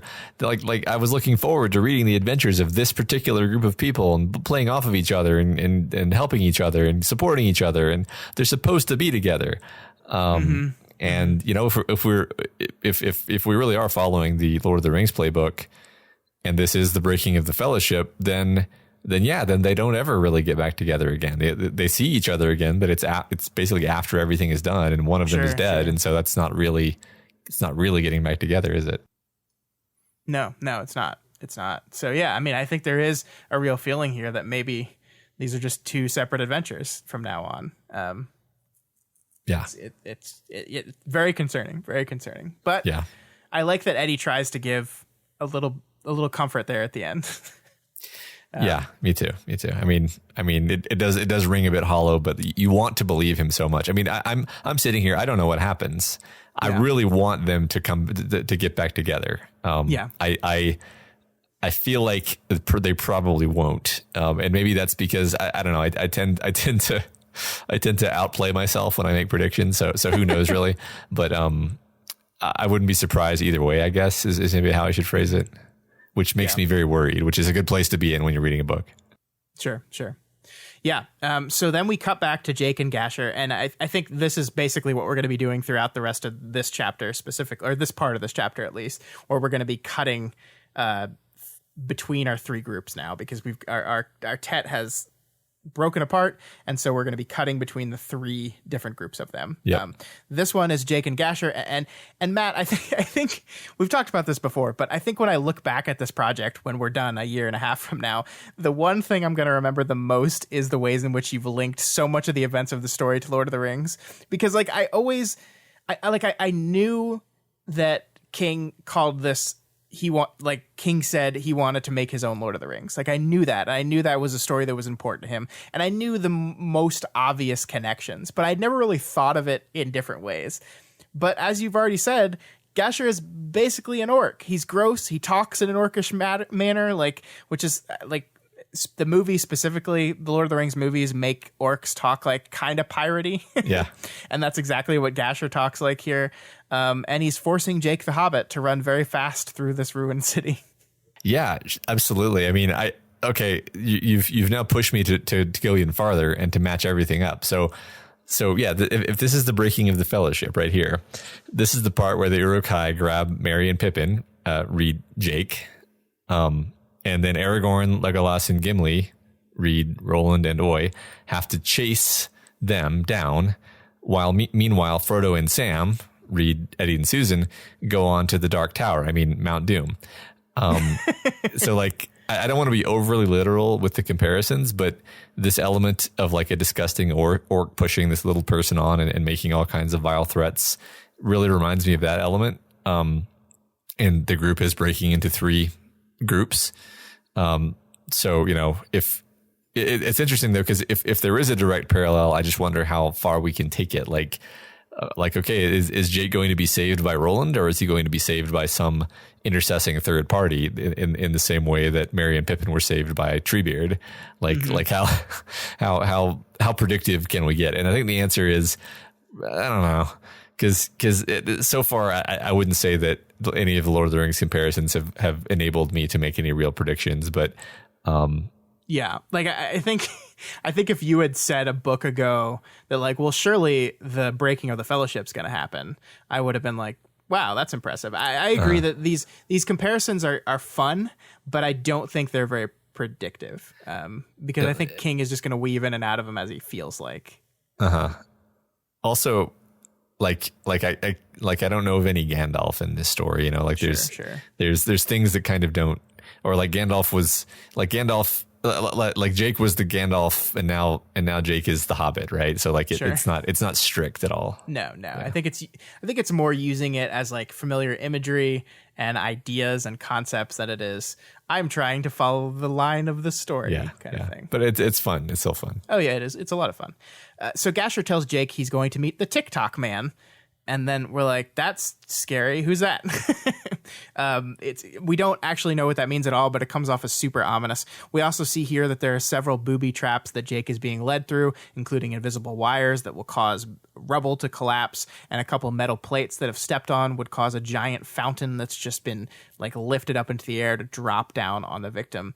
What we're seeing here is Jake, just as they run through the maze and as they run past the booby traps and all these things, Jake is just becoming increasingly convinced that it's just impossible that Roland will ever be able to find him here. In fact, he basically gives up, Matt. He's when he's walking by the metal plates with the fountain above him, he's basically ready to purposefully trigger one of those traps and just die. That's how bad it's gotten at the end of this incredibly painful and terrifying run. He's given up. But there's still steel inside of him, Matt. And we get this wonderful part where he said, if he did it now, he could take Gasher with him. But Gasher alone wasn't sufficient. One look was enough to make it clear that he was telling the truth when he said he was dying already. If he went on, he might have a chance to take some of Gasher Man's friends, too. Maybe even the one he called the TikTok Man. If I'm going to ride what he calls the handsome, Jake thought, I'd just as soon go with plenty of company. Roland would have understood.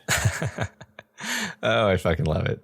The repetition of that line is becoming my favorite thing in this book. Is that kind of like repetitive motif across hundreds of pages, like a typical Stephen King thing? Yes. Short answer. Yes, he likes to use those type of motifs for sure. I mean, no, this is so good though. The idea that, because we forget that Jake is sort of supposed to be a gunslinger too, right? He clearly does have this attitude, right? It very much reminds me of like, are you going to kill those people because it's right or because they wronged you and you're getting your revenge? Because it's actually the latter answer that I want you to say. Right. Yeah. But we do see, Matt, despite Jake's giving up, Roland is tracking him and tracking him rather fast. And he's not the only one. I love the scene that Roland bumps into Oi, who is right there on the boy's trail and basically says, okay, Oi, lead me. And I think this is like, we talked about the moment on the bridge. And I think in retrospect, that was so important because I think you're absolutely right that Roland really just kind of like, not entirely because I think he believes in Ka so much, but he really just kind of saw this as a fun pet. And he really didn't respect Oi as a member of the Tet yet. And he had that moment on the bridge and then he's forced to turn to him. And I think it is that realization on the bridge that allowed him to put his trust in Oi here. Like we see, I think they said like for the first couple of steps, he like constantly checks as they're running to see if he still sees footprints, to make sure that Oi is going the right way, but eventually just says, okay, he's good, and just trusts the Billy Bumbler. And I think that's so important. Yeah, me too. It's a beautiful moment. I can't wait to see the evolving relationship between this Tanuki and Roland. So meanwhile, we cut back to Eddie and Susan, and they have started making their way further into city. Eddie basically describes this as Fifth Avenue. Like that's what he calls it because it looks very similar to New York Fifth Avenue, which again is making connections with like Lud being the New York City of this world. And they find, Matt, corpses everywhere. There's speaker poles all over the city, and every single one of these speaker poles has a corpse on it, a brutalized corpse. And Susanna sees all this and once again kind of extra ESPs out the meaning of it all. She decides at one point the speakers were used in wartime to send messages out to the city, but then decides that this is where the drums are coming from. They're playing a single tape on loop, and maybe even like the balance of the tape has been pushed all the way to one end, which is why we're only hearing the backbeat. And then she decides that the people of this part of the city are killing based on those drums. Like every time they hear a drum, they're sacrificing someone. And that is why there are so many of them. I think they say thousands of corpses lining this street they're walking along. Yeah, this is it's great. It's great. It's horrific. I love it. It's awful. It's awful. This like horrifies Susanna, and we get this wonderful exchange here that I want to talk to you about because I think this circles back around to something we were talking about last week. Susanna found herself remembering the time she had asked her father, a quiet but deeply cynical man, if he believed there was a God in heaven who guided the course of human events. Well, he had said, I think it's sort of half and half, Odetta. I'm sure there's a God, but I don't think he has much of anything to do with us these days. I believe that after we killed his son, he finally got it through his head there wasn't nothing to be done with these sons of Adams or the daughters of Eve, and he washed his hands of us. Wise fella.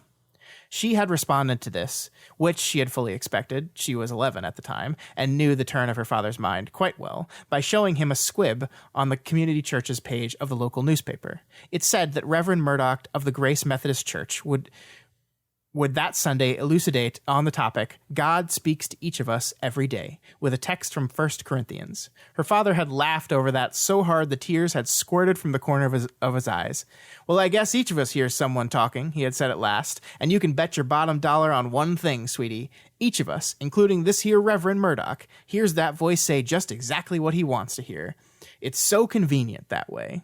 So we had this whole conversation last week, Matt, about Susanna and this idea of faith versus practicality. And this seems to be another example of her landing on the more practical side, because we see after this whole exchange, even though she was the one that was like, no, God is speaking to us. No, this is true. It says later that she's come around to her father's cynical point of view, especially when she sees this. Yeah. I love how this subtextually portrays Susanna as having been this good, faithful kid who wanted to convince her father that the world isn't so bad, even at a really young age. And then, like you said, come around to the more cynical and practical and grounded kind of perspective that she has now. Yeah. But what's funny is yes, like you said, she seems very, very cynical like her father now. But what's funny is now this is a story where like the idea of God speaking to people is something that feels really relevant. You know, right. We got Ka pushing people to and fro. We've got the White manifesting directly to communicate with everybody except Susanna, basically.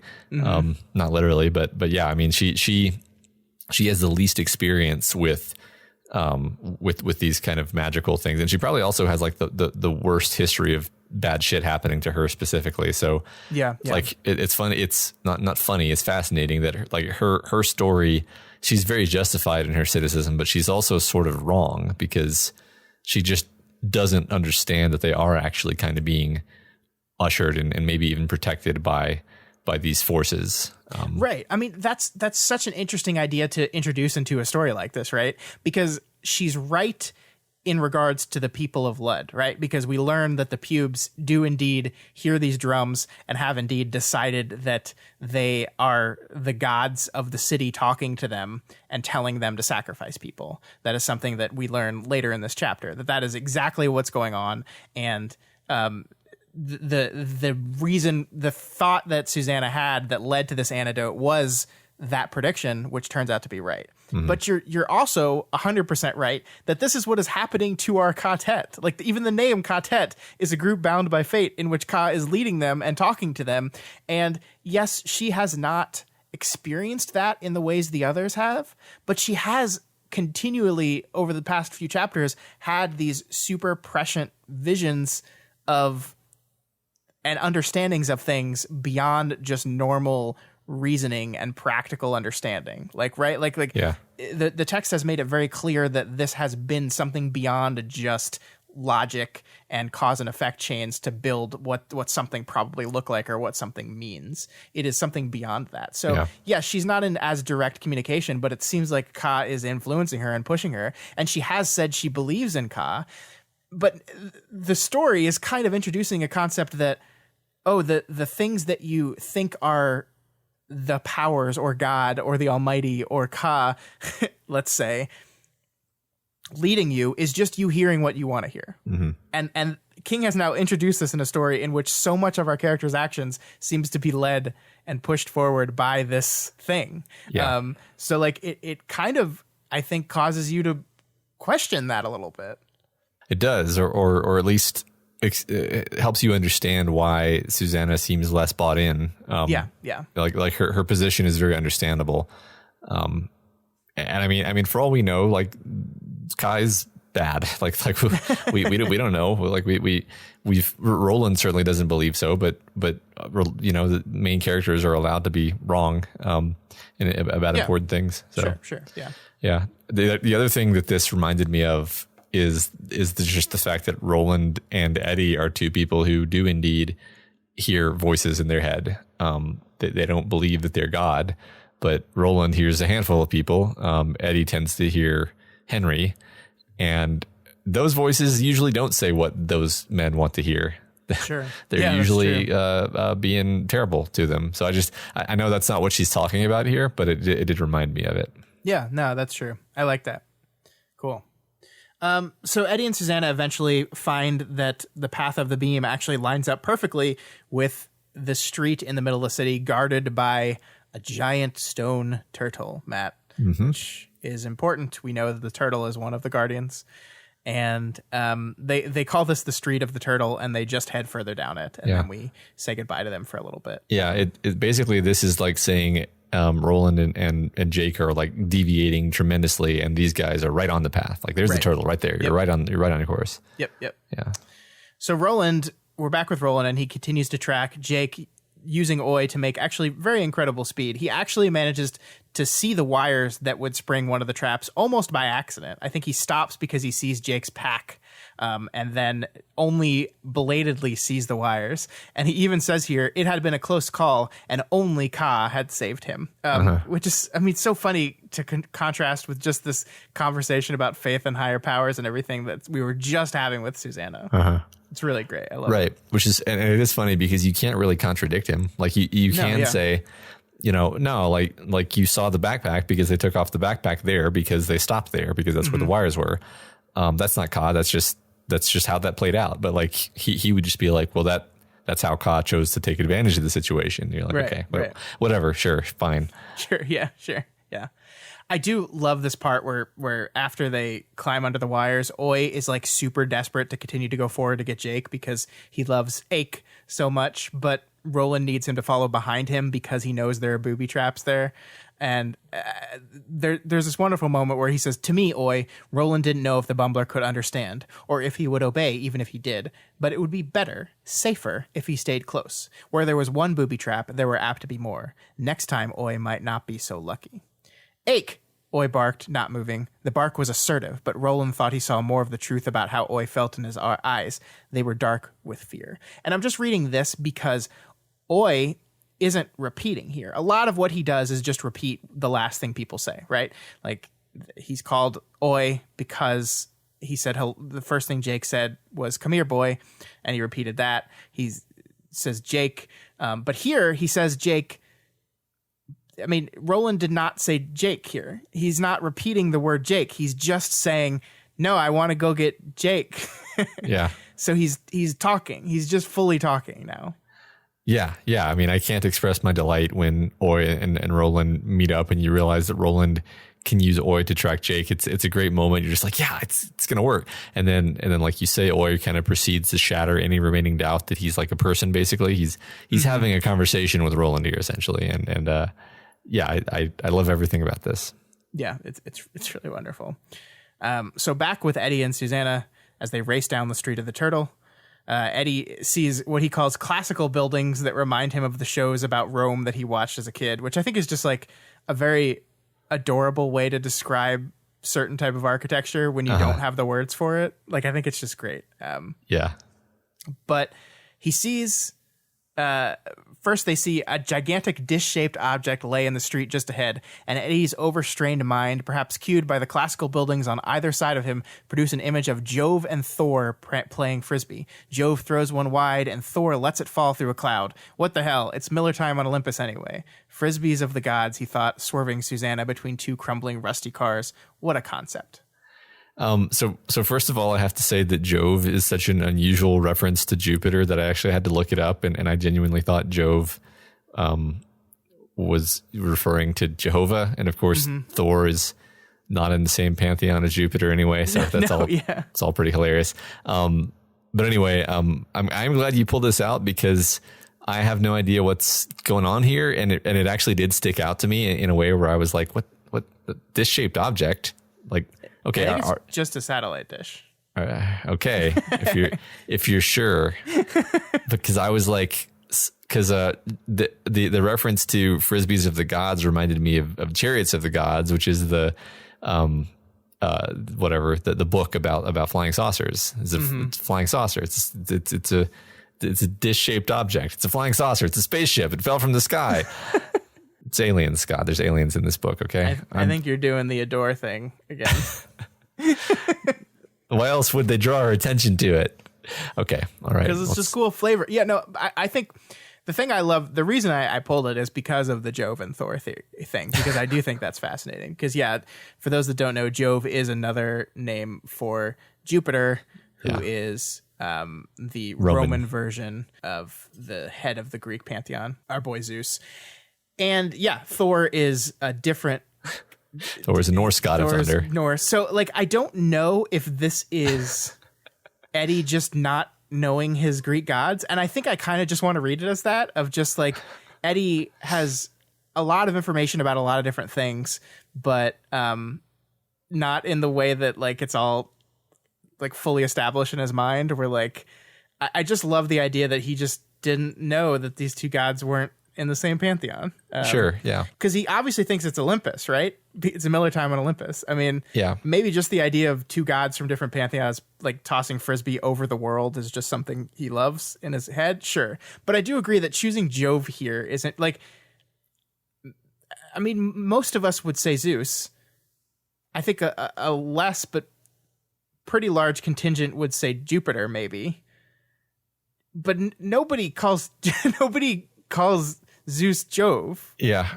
Well, again, I've definitely heard like, oh, by Jove, but I literally always assumed my entire life that Jove referred to Jehovah, because I was like, it's like by God, but no, it doesn't. No, which is I don't know. I thought that was fascinating, and I'm now you all know that Jove does not refer to Jehovah. So it's Zeus. Yeah. I probably think like Jove is probably like the more accurate version of it. Like I feel like Jupiter just sounds more bastardized, like English version of that name. That's probably what happened. And Jove is actually technically more accurate to what the actual Latin for perhaps Jupiter was. Latin's weird because Latin doesn't even have a V in it. That would be Jove or something like that. Yeah, that's true. Who knows, man? I don't know. It's really weird, and I just wanted to talk about it nerdily for a bit, but love it. I love Eddie moments. Me too. After that moment, the pair bump into a small child who like immediately comes running after them, and Eddie's like, "Why is this small kid here?" Except it's not a small child; it's a little person. And I love we're kind of primed to be confused here, Matt, because we've already been told how rare and important young people are in the city. And so suddenly the first people Susanna and Eddie see in the city is what looks like from a distance as a kid running towards them. And that is not what we were given to expect about this place. So we're immediately kind of on edge. And I love that Susanna sees with gunslinger eyes and sees the grenade behind his back. And so she summons up her dead aside and just blows him away. Yeah, this is so disturbing. I adore this whole thing. The gradual, slow paced, kind of descriptive reveal of all the creepy and like off details about this child as the child is getting closer and closer. And then you're like, uh-oh. Yeah. What are they going to do? And then, she blows him away. Yeah, I think it really, again, shows the ways in which Susanna is just quietly becoming like super efficient and awesome. Yeah. Because the reason she is able to suss out what's going on here is because she recalls the fact that Gasher got the drop on them on the bridge. And she recalls Roland's complaining about how he was able to be snuck up on. And so she realizes that she can't, if someone is running towards them, she needs to see them before they get too close, before she can't do something about it. And so she's just kind of like quietly in the background, just learning, just like taking in everything around her and just becoming super efficient and badass and learning. Because like this action scene here is basically Susanna being a badass and Eddie getting his gun caught in his pants for like way too long. And then eventually he gets it out and kills a bunch of the pubes. But it's mostly like he's the one that looks silly and she's the one that just looks cold and efficient and awesome. Yes. And this all, I think, goes very well in hand with this conversation we've been having about how Eddie is starting to become more aware of the fact that he has a lot of immaturity, and having, being shown up by, I mean, I feel like it's likely that someone like Eddie would see it as like, oh, I'm being shown up by my woman. Like, this is embarrassing. Like I really need to get my shit together. Sure. And not that we're saying that, but that I mean, I think that's the direction the story's going to go though, is Eddie realizing like, okay, I've been the least useful, including the raccoon dog. I've been the least useful member of the group. And I need to focus on my skills. That's fun. I like that. So yeah, basically more pubes come out, and that's what we should say. These are the pubes. The other guys are the grays. I think it's yellow and blue bandanas is what indicates them. So Susanna and Eddie basically take them all out, and they're both kind of horrified that they have to kill people, but they handle themselves pretty well. And I love this moment. Eddie shoots someone in the chest, and he's dying, and he says, "You," the dying man whispered, "You, gunslinger?" "That's right," Eddie said. His eyes surveyed the remaining pubes grimly. "Cry your pardon," the man with the frizzy red hair grasped, and then he fell forward onto his face. Yeah. So as he's dying, "Cry your pardon, gunslinger." Pretty badass. Yes. It's so wonderful. Really, I mean, double emphasizes how gunslingers are seen in this world. Yeah. So after this, the rest of the pubes basically give up, and Eddie and Susanna manage to negotiate with them. This is when they learn that the people on the speaker poles are sacrificed via lottery, aka stones coming up, to keep the ghosts that live in the machines from possessing them and killing them. Susanna basically calls them fools here and actually thinks that maybe the Greys are playing the music just to make the pubes kill each other, which we actually see through Jake that is exactly what's happening, because we see Gasher say something like, he should have started the music by now or something. So we see that is exactly what is happening, that they've been manipulated into murdering 3 people a day, every day, because of this music that the other side is controlling for like 1,000 years or something. Yeah. Ridiculous. Yeah, no, it's so horrifying. I love it. But also, it's funny because like, you kind of believe Susanna, like, oh, these people are superstitious fools, but also you kind of believe the pubes when they say like, come on, there's definitely evil monsters and ghosts in this city. Because we know this is a world that has demons and shit like that. So sure, we know it's a world that has demons, and I mean, whenever you hear the phrase "ghost in the machine," like that just means artificial intelligence, right? I mean, that's like so. You said earlier that you thought that maybe Blaine was some sort of AI or something, right? And that seems to be the direction the book is starting to go. That they're terrified. We already know they don't understand the machines that are operating within this city, so it'd be really fitting if these machines had intelligences inside of them that are scaring them into behaving in this crazy way. Yeah, and we have the example of Shardik as like this. I mean, he's a cyborg. We don't know what was machine and what was bear, really, fundamentally, but he's an example of this sort of thing. So. Yeah. But eventually they tell the pubes to take them to the cradle, to Blaine. Everyone freaks out about this, Matt. It's forbidden ground, and Blaine is the most dangerous of all of Lud's ghosts. He's sleeping, and if they wake him up, they'll be in trouble. And we get this wonderful little anecdote from one of them. "Artis was the last to go nigh Blaine," the bloodstained woman said. Jeeves nodded solemnly. "Artis always was a fool when he were in drink. Blaine asked him some question. I heard it, but it made no sense to me. Something about the mother of ravens, I think. And when Artis couldn't answer what was asked, Blaine slew him with blue fire." "Electricity?" Eddie asked. Jeeves and the bloodstained woman both nodded. "Aye," the woman said. "Electricity, so it were called in the old days. So it were." Yeah, like this is, I think, what kind of nailed or rather cinched my feeling that Blaine is like a sentient AI train. I mean, it's also possible that like there's literally a ghost like possessing a train. Yeah. Like sure, why not? It's Stephen King. Yeah. but like I do think it's probably an AI that loves riddles for whatever reason. I don't know. I don't know the Mother of Ravens reference. That I actually Googled that, and like nothing except Dark Tower things and references to Teen Titans comes up. So I don't think it's either of those. I don't think it's a Teen Titans reference, I should say. You never know. You never know. You never know. Yeah, no, I think that is an interesting theory that I think is supported at least by this part. Like Blaine asked him some question, he couldn't answer the question, and then he died. So that certainly seems like a riddle or something. So I think that makes sense how you would get there. Yeah, so I mean, we'll find out. It reminds me of the Sphinx very much. Again, Sure, yeah. So Jeeves and Maud are talking, and I think Jeeves is just the name that Eddie gives one of them, right? Like, I don't think that's his actual name. I'm pretty sure you're right, yes. Yeah.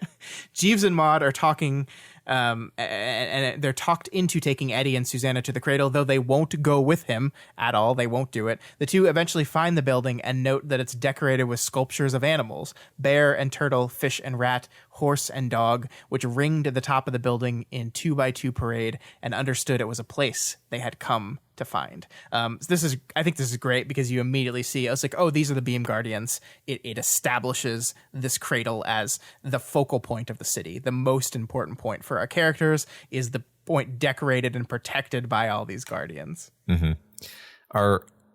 This just occurred to me, so I haven't really had time to check, but are all of the guardians... No, they're not. I was going to say, are they all Chinese zodiac? But they're not, because the turtle is not on the Chinese zodiac. So never mind. Not all of them. Never mind. Yeah. So this is the bit, though. This is the point where we leave Susanna and Eddie this week as they're approaching the cradle. And I love the writing here as we say goodbye to them for this week. That uneasy sensation that they were being watched by many eyes filled equally with hate and wonder, never left them. Thunder boomed as they came in sight of the monorail track. Like a storm, the track came sweeping in from the south, joined the Street of the Turtle, and ran straight on towards the Cradle of Lud. As they neared it, ancient bodies began to twist and dance in the strengthening wind on either side of them. Ugh, I love it. It's so good. Yeah, it's so powerful. It couldn't possibly be more foreboding. Yeah. King really knows how to sustain this like constant level of like excitement / anxiety about, where we're going with the story.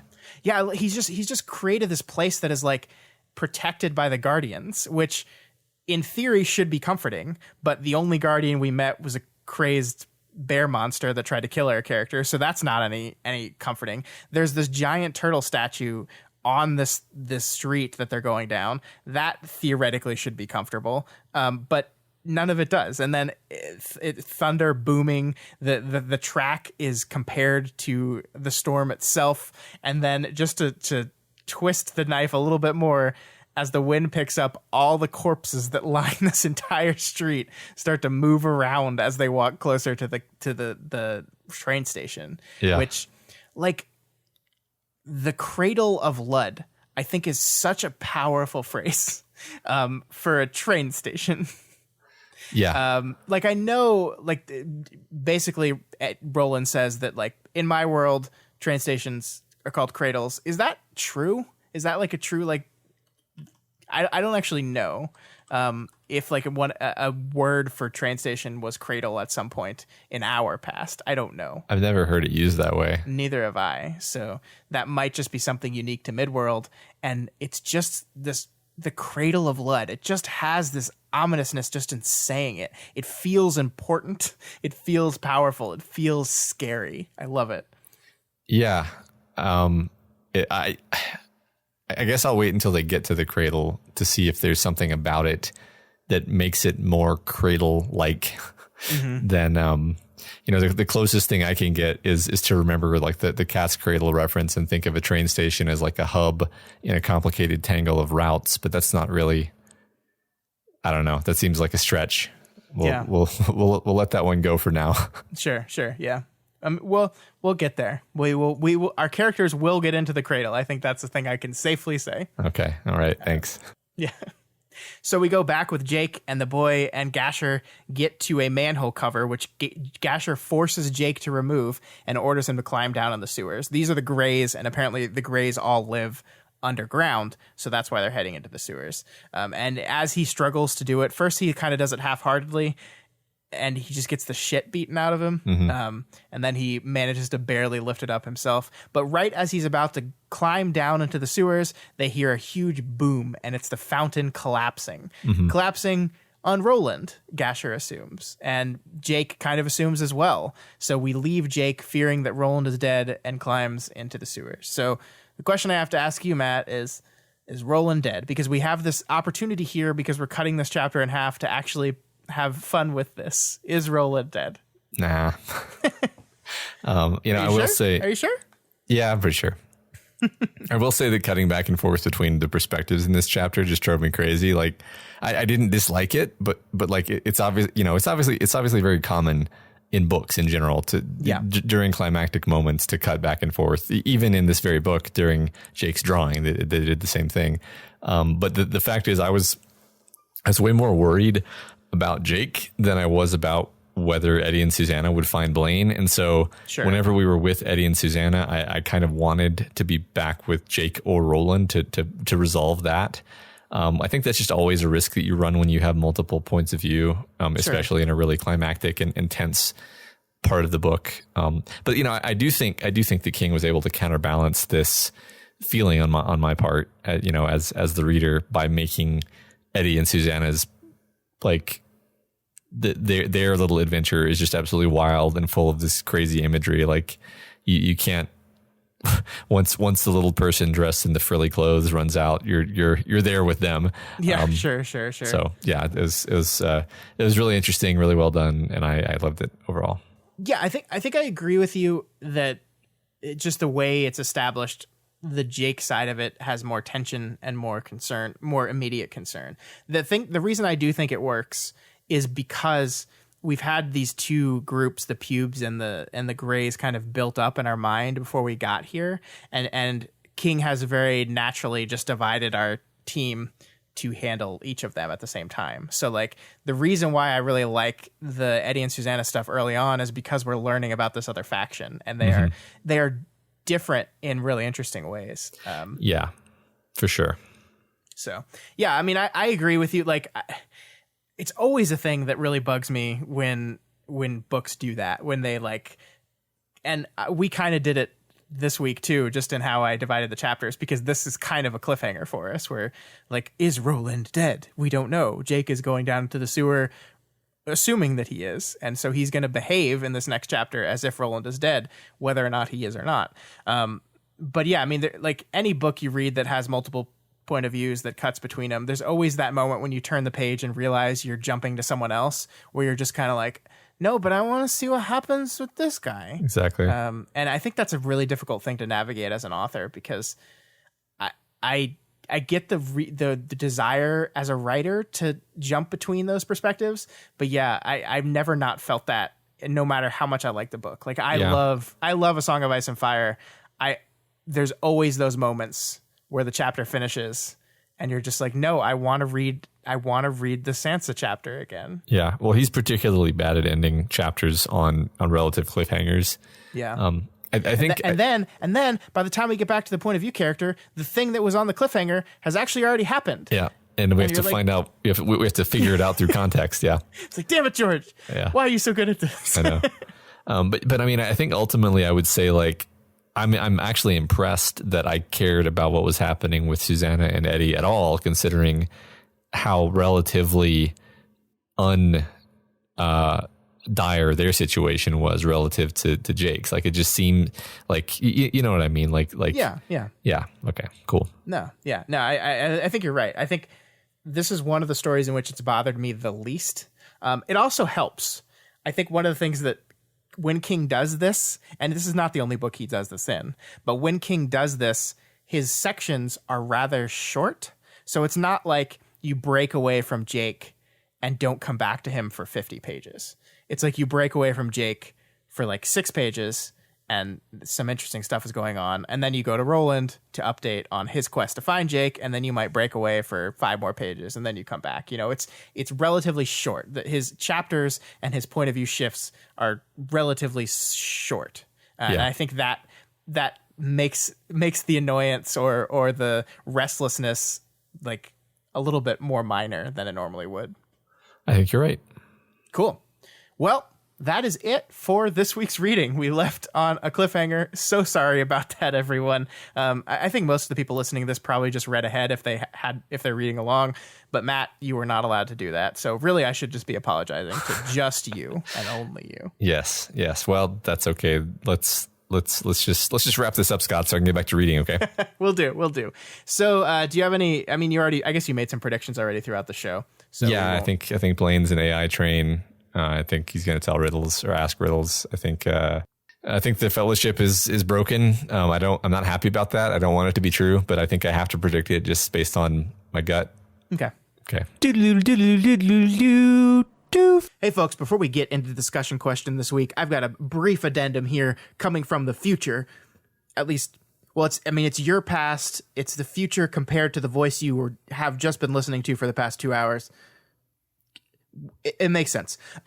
We recorded this episode really early this week. We recorded it on Sunday night, and we got a bunch of new listeners between Sunday night and this episode being released. It's very exciting. I'm so happy to have all y'all here. Welcome to the show. Unfortunately, what that means is you guys sent us a bunch of your discussion questions, and we did not read them aloud on this episode because we had already recorded the episode.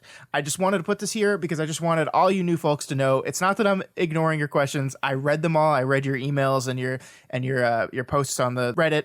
I read them. I loved your answers. They were wonderful, but we're not going to be reading them aloud here because we recorded the episode already. So sorry about that, but welcome and so happy to have you here. Thank you. We're so excited. Back to you, Pascott. All right, so let's talk about discussion questions. Last week's discussion question was, last week's chapter shed some more light on Roland Deschain and the mythology of gunslingers, with Susanna finally understanding why JFK would be considered one. Can you think of some other real-life gunslingers? What about other characters in fiction? And we got a few answers to this, and I really, really liked all of them, Matt. So let's go through them real quick here. Okay. Calinero985 says, for my discussion answer, I'm going to say Atticus Finch, at least the Atticus Finch from To Kill a Mockingbird. I haven't read Ghost at a Watchman and do not plan to anytime soon, so let's just ignore all that stuff. Me neither, so that's good. It's probably the JFK comparison that made me think of Atticus more than Roland himself, but I think you can honestly point out similarities going in both directions. Atticus is one of the most beloved characters in Western literature, so I don't know if I need to spend a ton of time here listing his qualities, but I'll try to summarize from the gunslinger perspective. From what we've seen of gunslingers, they fill multiple roles, but the primary focus of them seems to be dispensing justice. This can be both in terms of literally shooting down or hunting criminals and outlaws, but also extends to more peaceful functions such as diplomacy. They're keepers of the law and order in the traditional sense of the word, not just through violence. And looking at gunslingers as enforcers of what should be has interesting implications with Ka, doesn't it? Yes, it does.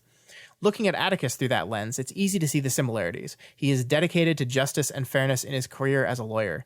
Even before the central case of the novel defending a wrongfully accused black man in the Jim Crow era South, we see that he represents members of the town and lets them pay what they can in produce rather than charging money they can't afford. He is knowledgeable, like Roland's knowledge of languages, and holds a position of respect, but that alone does not make him a gunslinger. What makes him a gunslinger is his willingness and ability to stand up for what he believes in, to be right even in the face of potential violence. We see this demonstrated literally where he is called up to shoot down a rabid dog before it can hurt children. He literally slings a gun and is very good at it. But we see it more importantly when he faces down a lynch mob that has come for his client, knowing they could easily kill him along with the innocent man he is defending. He does not back down in face of injustice. I doubt he would enjoy the term being applied to him, but in the sense that we're seeing in this novel, I think it's fair to say that Atticus Finch is a gunslinger. Love it. Yeah, that's fantastic. I will forevermore see Atticus Finch in this light now. Yeah, really appreciate it. Can't help but doing that. That's excellent. Yep, I got nothing to add. You just nailed it. Yep. Mm-hmm. Sarah Penguin says, "I'm going to go with the opera singer Julie Dalbini. I don't know how to say that. Sorry. Her father was the secretary to a count." But not just any count, the Grand Squire. That means her father's job was to train squires to fight as well as ride and maintain horses. So he was pretty much court. Alongside her woman's education of writing, drawing, and dancing, she also trained with the squires and learned to fight. She had the same training as Roland, but with swords. At 14, she became the mistress of her father's boss, and he had her married off to some guy who gets sent away on business. She starts another affair with a renowned fencer, and the two run off together after he kills a man in a duel. Summary: her father having the same job as Court means she gets the same training as Roland. She goes on an adventure of fighting those who insult her honor and seducing people. She is not afraid of a lack of clothes in front of others like Eddie. She is intelligent like Jake, has ties with sex and violence like Detta, and her number of lovers, including nobles and royals, goes with the whole sex equals power idea of the Dark Tower. Her winning duels proves her combat ability. She uses her fame and power to protect others like Odetta. She had to use her smooth talking, politicking guile to get not one, but 2 royal pardons. Yeah, I've loosely heard of this person before. This is a real historical figure, not a character from a novel, as unbelievable as it seems. And this woman led an incredible life. That's a great answer. I love it. That's fascinating. I didn't have a chance to read up on this person, but that's really interesting. Yeah. So Lynette B is our last answer, and they actually give a few examples here. First is Captain Malcolm Reynolds from Firefly. He's one of the last of a group, fought on the losing side of a war that ended a way of life, and inspires dangerous loyalty in his followers. He's willing to make a sacrifice, but is also capable of a lot of heart and redemption. I like that. I like that a lot. Yeah, and his character even kind of looks like my visual impression of what Roland looks like. Mm-hmm. And then I think you'll like this next answer too, Matt. Duncan, Idaho, for general bad assedness with weapons, and for another reason I won't get into until the end. No spoilers. Okay. Duncan, Idaho is definitely the resident badass of the Atreides. Mm-hmm. Yeah. That's from Dune, in case folks didn't know. That's like one of Matt's favorite novels, which is why I said he would like it so much. Yes, absolutely. The next 2 are from Classic Lit, but don't judge, Lynette says. We would never judge for Classic Lit. Never. So first she says, Count of Monte Cristo, dude cannot be beat. His motivation to achieve his ends reminds me of Roland's. I like that answer a lot because a lot of what the Count of Monte Cristo is about is how maybe the Count should just stop. And his quest is destroying everyone around him, and including the people that he cares most about. That's a really good example. I like that a lot. And then lastly, awesome. They say, hear me out, Hamlet. He's like the opposite of Roland as far as self-knowledge goes, but again and again, as I reread the series, I come back to the prince, who it can be argued has some matricidal tendencies. Realization that the time is out joint, oh cursed spite, that I ever was born to set it right. I love that. I've never seen Hamlet as a gunslinger character, but I think I could see that, yeah. I'd have to think about it more, but I think that's an interesting answer that I like. It's like he's a gunslinger who like avoids being a gunslinger as much as he possibly can. Yeah. But then he has to be. The hesitant gunslinger. Yeah. Love it. So great answers, everyone. Thank you. Let's move on to the next question, and hopefully we'll get some more great answers for this one. So next week's discussion question is talk about some other stories that employ the riddle device and how and why they use it. So if you want to talk about the riddles in the dark chapter in The Hobbit, you can, but I feel like we've talked about that one a lot already. So maybe pick some other story that uses riddles in interesting ways, and let us know what you thought. And I think the most importantly is the why to me. Like the thing I'm most curious about is why these books chose to use riddles. We kind of talked about it briefly in this book, but I think there's a lot of examples out there that would be interesting to really dive into. Yeah, I can't wait to see your answers on that one. Yeah, me too. All right, that is it for us here on Kingslingers this week. Next week, we are covering Chapter 5, Bridge and City, the second half. All right. We're going to finish the chapter, and everyone will hopefully forgive me for where I cut it off this week. It actually brings us very close to the book, Matt, because Chapter 6 is pretty short. It's the shortest chapter. It's the least amount of pages we will ever have covered on this episode. It's like only 50 pages. So at the end of Chapter 5, we'll be pretty close to the end of the book. So we're only a few episodes away now. It's crazy. All right. I'm excited. Yeah. Okay, so remember you can reach out to us via email at kingslingerspod@gmail.com or on Twitter at doofmedia.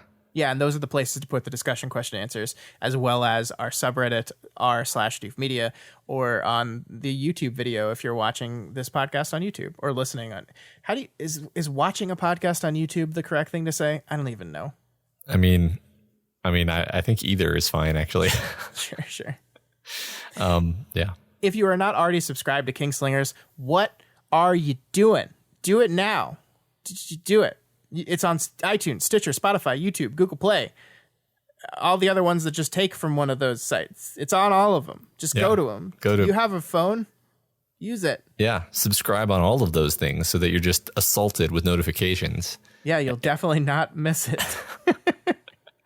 And if you like any of our Doof Media shows and you want to support them, consider donating to our Patreon account at patreon.com/doofmedia. If you donate to us at the $20 per month level, you get to select a movie or a short story for us to watch and analyze and review on our other podcast, The Doofcast, as well as a bunch of other cool bonuses. I lost my place. Yes, the Doofcast. Have we talked about the Doofcast before? Not much. Yeah, it's basically our is variety show the right word? It's a show where we talk about books, movies, TV shows, video games. Very often we're talking about things that patrons have selected for us and paid for us to watch and review. So that leads to a lot of like wild variety of things that we would never actually watch on our own.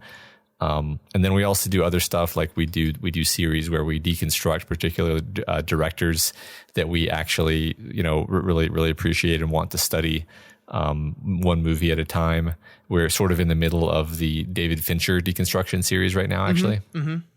Yeah. So if you like what we do here on Dark Tower, we do the same thing with movies and some other types of media. So if it's me and Matt, it's like the same deal, just about different stuff. So if you like that, check out the Doofcast. Every week is something different, and we hope you enjoy that. And like we said, if we have our patrons that are offering up things for us to watch on there and talk about on there, so that's a great opportunity to get us to talk about your favorite thing. Yeah. Yeah. All right. But of course, if you cannot afford to donate, that is absolutely okay. You can help us out by sharing this podcast with all your Stephen King loving friends, which should be all of them, because the man is a genius and I love his books so much. Or you can just randomly tweet about us constantly. We've had so many people over the last week, Matt. We've had a bunch of people just tweeting at us to say how much they're loving the show, just emailing us and just tweeting about us generally. And guys, thank you so much. That's awesome. We love that. It excites us so much. We love seeing our numbers grow and more people listening because we want to spread our love to the world, and we're glad people are enjoying it. And speaking of people enjoying it, we got a review from someone, because one other great way to help us is leave us a rating and a review. So this week's Spotlight review comes from Oi the Brave. This is one of the first reviews we got, Matt, and I had to save it until you knew who Oi was, because I was so I mean, it would have meant nothing to you, right? But I was so terrified. I was so terrified that I just kept this one in my pocket until Oi became a character in the story. Excellent. So Oi the Brave gives us 5 stars and says, a nice revisit to an old favorite of mine. I've listened to these guys talk about the online serial Worm for a while, and some of the sequel series Ward. I got really excited when I heard they were going through Dark Tower, one of my favorite novel series ever. It's been years since I read the books, and I listened to them discussing the first part of The Gunslinger. The first book brought back the imagery I had when reading it the first time. I was delighted/surprised to hear them talk about a character I'd completely forgotten about and comparing him to Tolkien's Tom Bombadil. Can't wait for the next episode to release. Thank you so much, Oi the Brave. And yeah, Matt's Tom Bombadil drop is my favorite part of this podcast so far. I think I'm more proud of that than I am of the Bridge of Khazad-dûm, actually. I was blown away. I loved it. Fantastic job, Matt. I completely agree, Oi the Brave. And thank you so much for taking time to review this. And thanks everyone who has taken the time to do this. It, like we said, it helps so much. Like if you're searching for a Dark Tower podcast, if you want to open up your phone and say, I want to listen to a Dark Tower podcast, and you see ours is rated 5 stars, then people are like, hell yeah, that's going to be the one I pick. So it really does mean a lot. And we really appreciate you guys taking the time to do that. Yeah, absolutely. All right, folks, that's it. We're finally done. We will see you back here next week as we complete Chapter 5 of The Wastelands, Bridge and City. And as always, long days and pleasant nights. And may you have twice the number.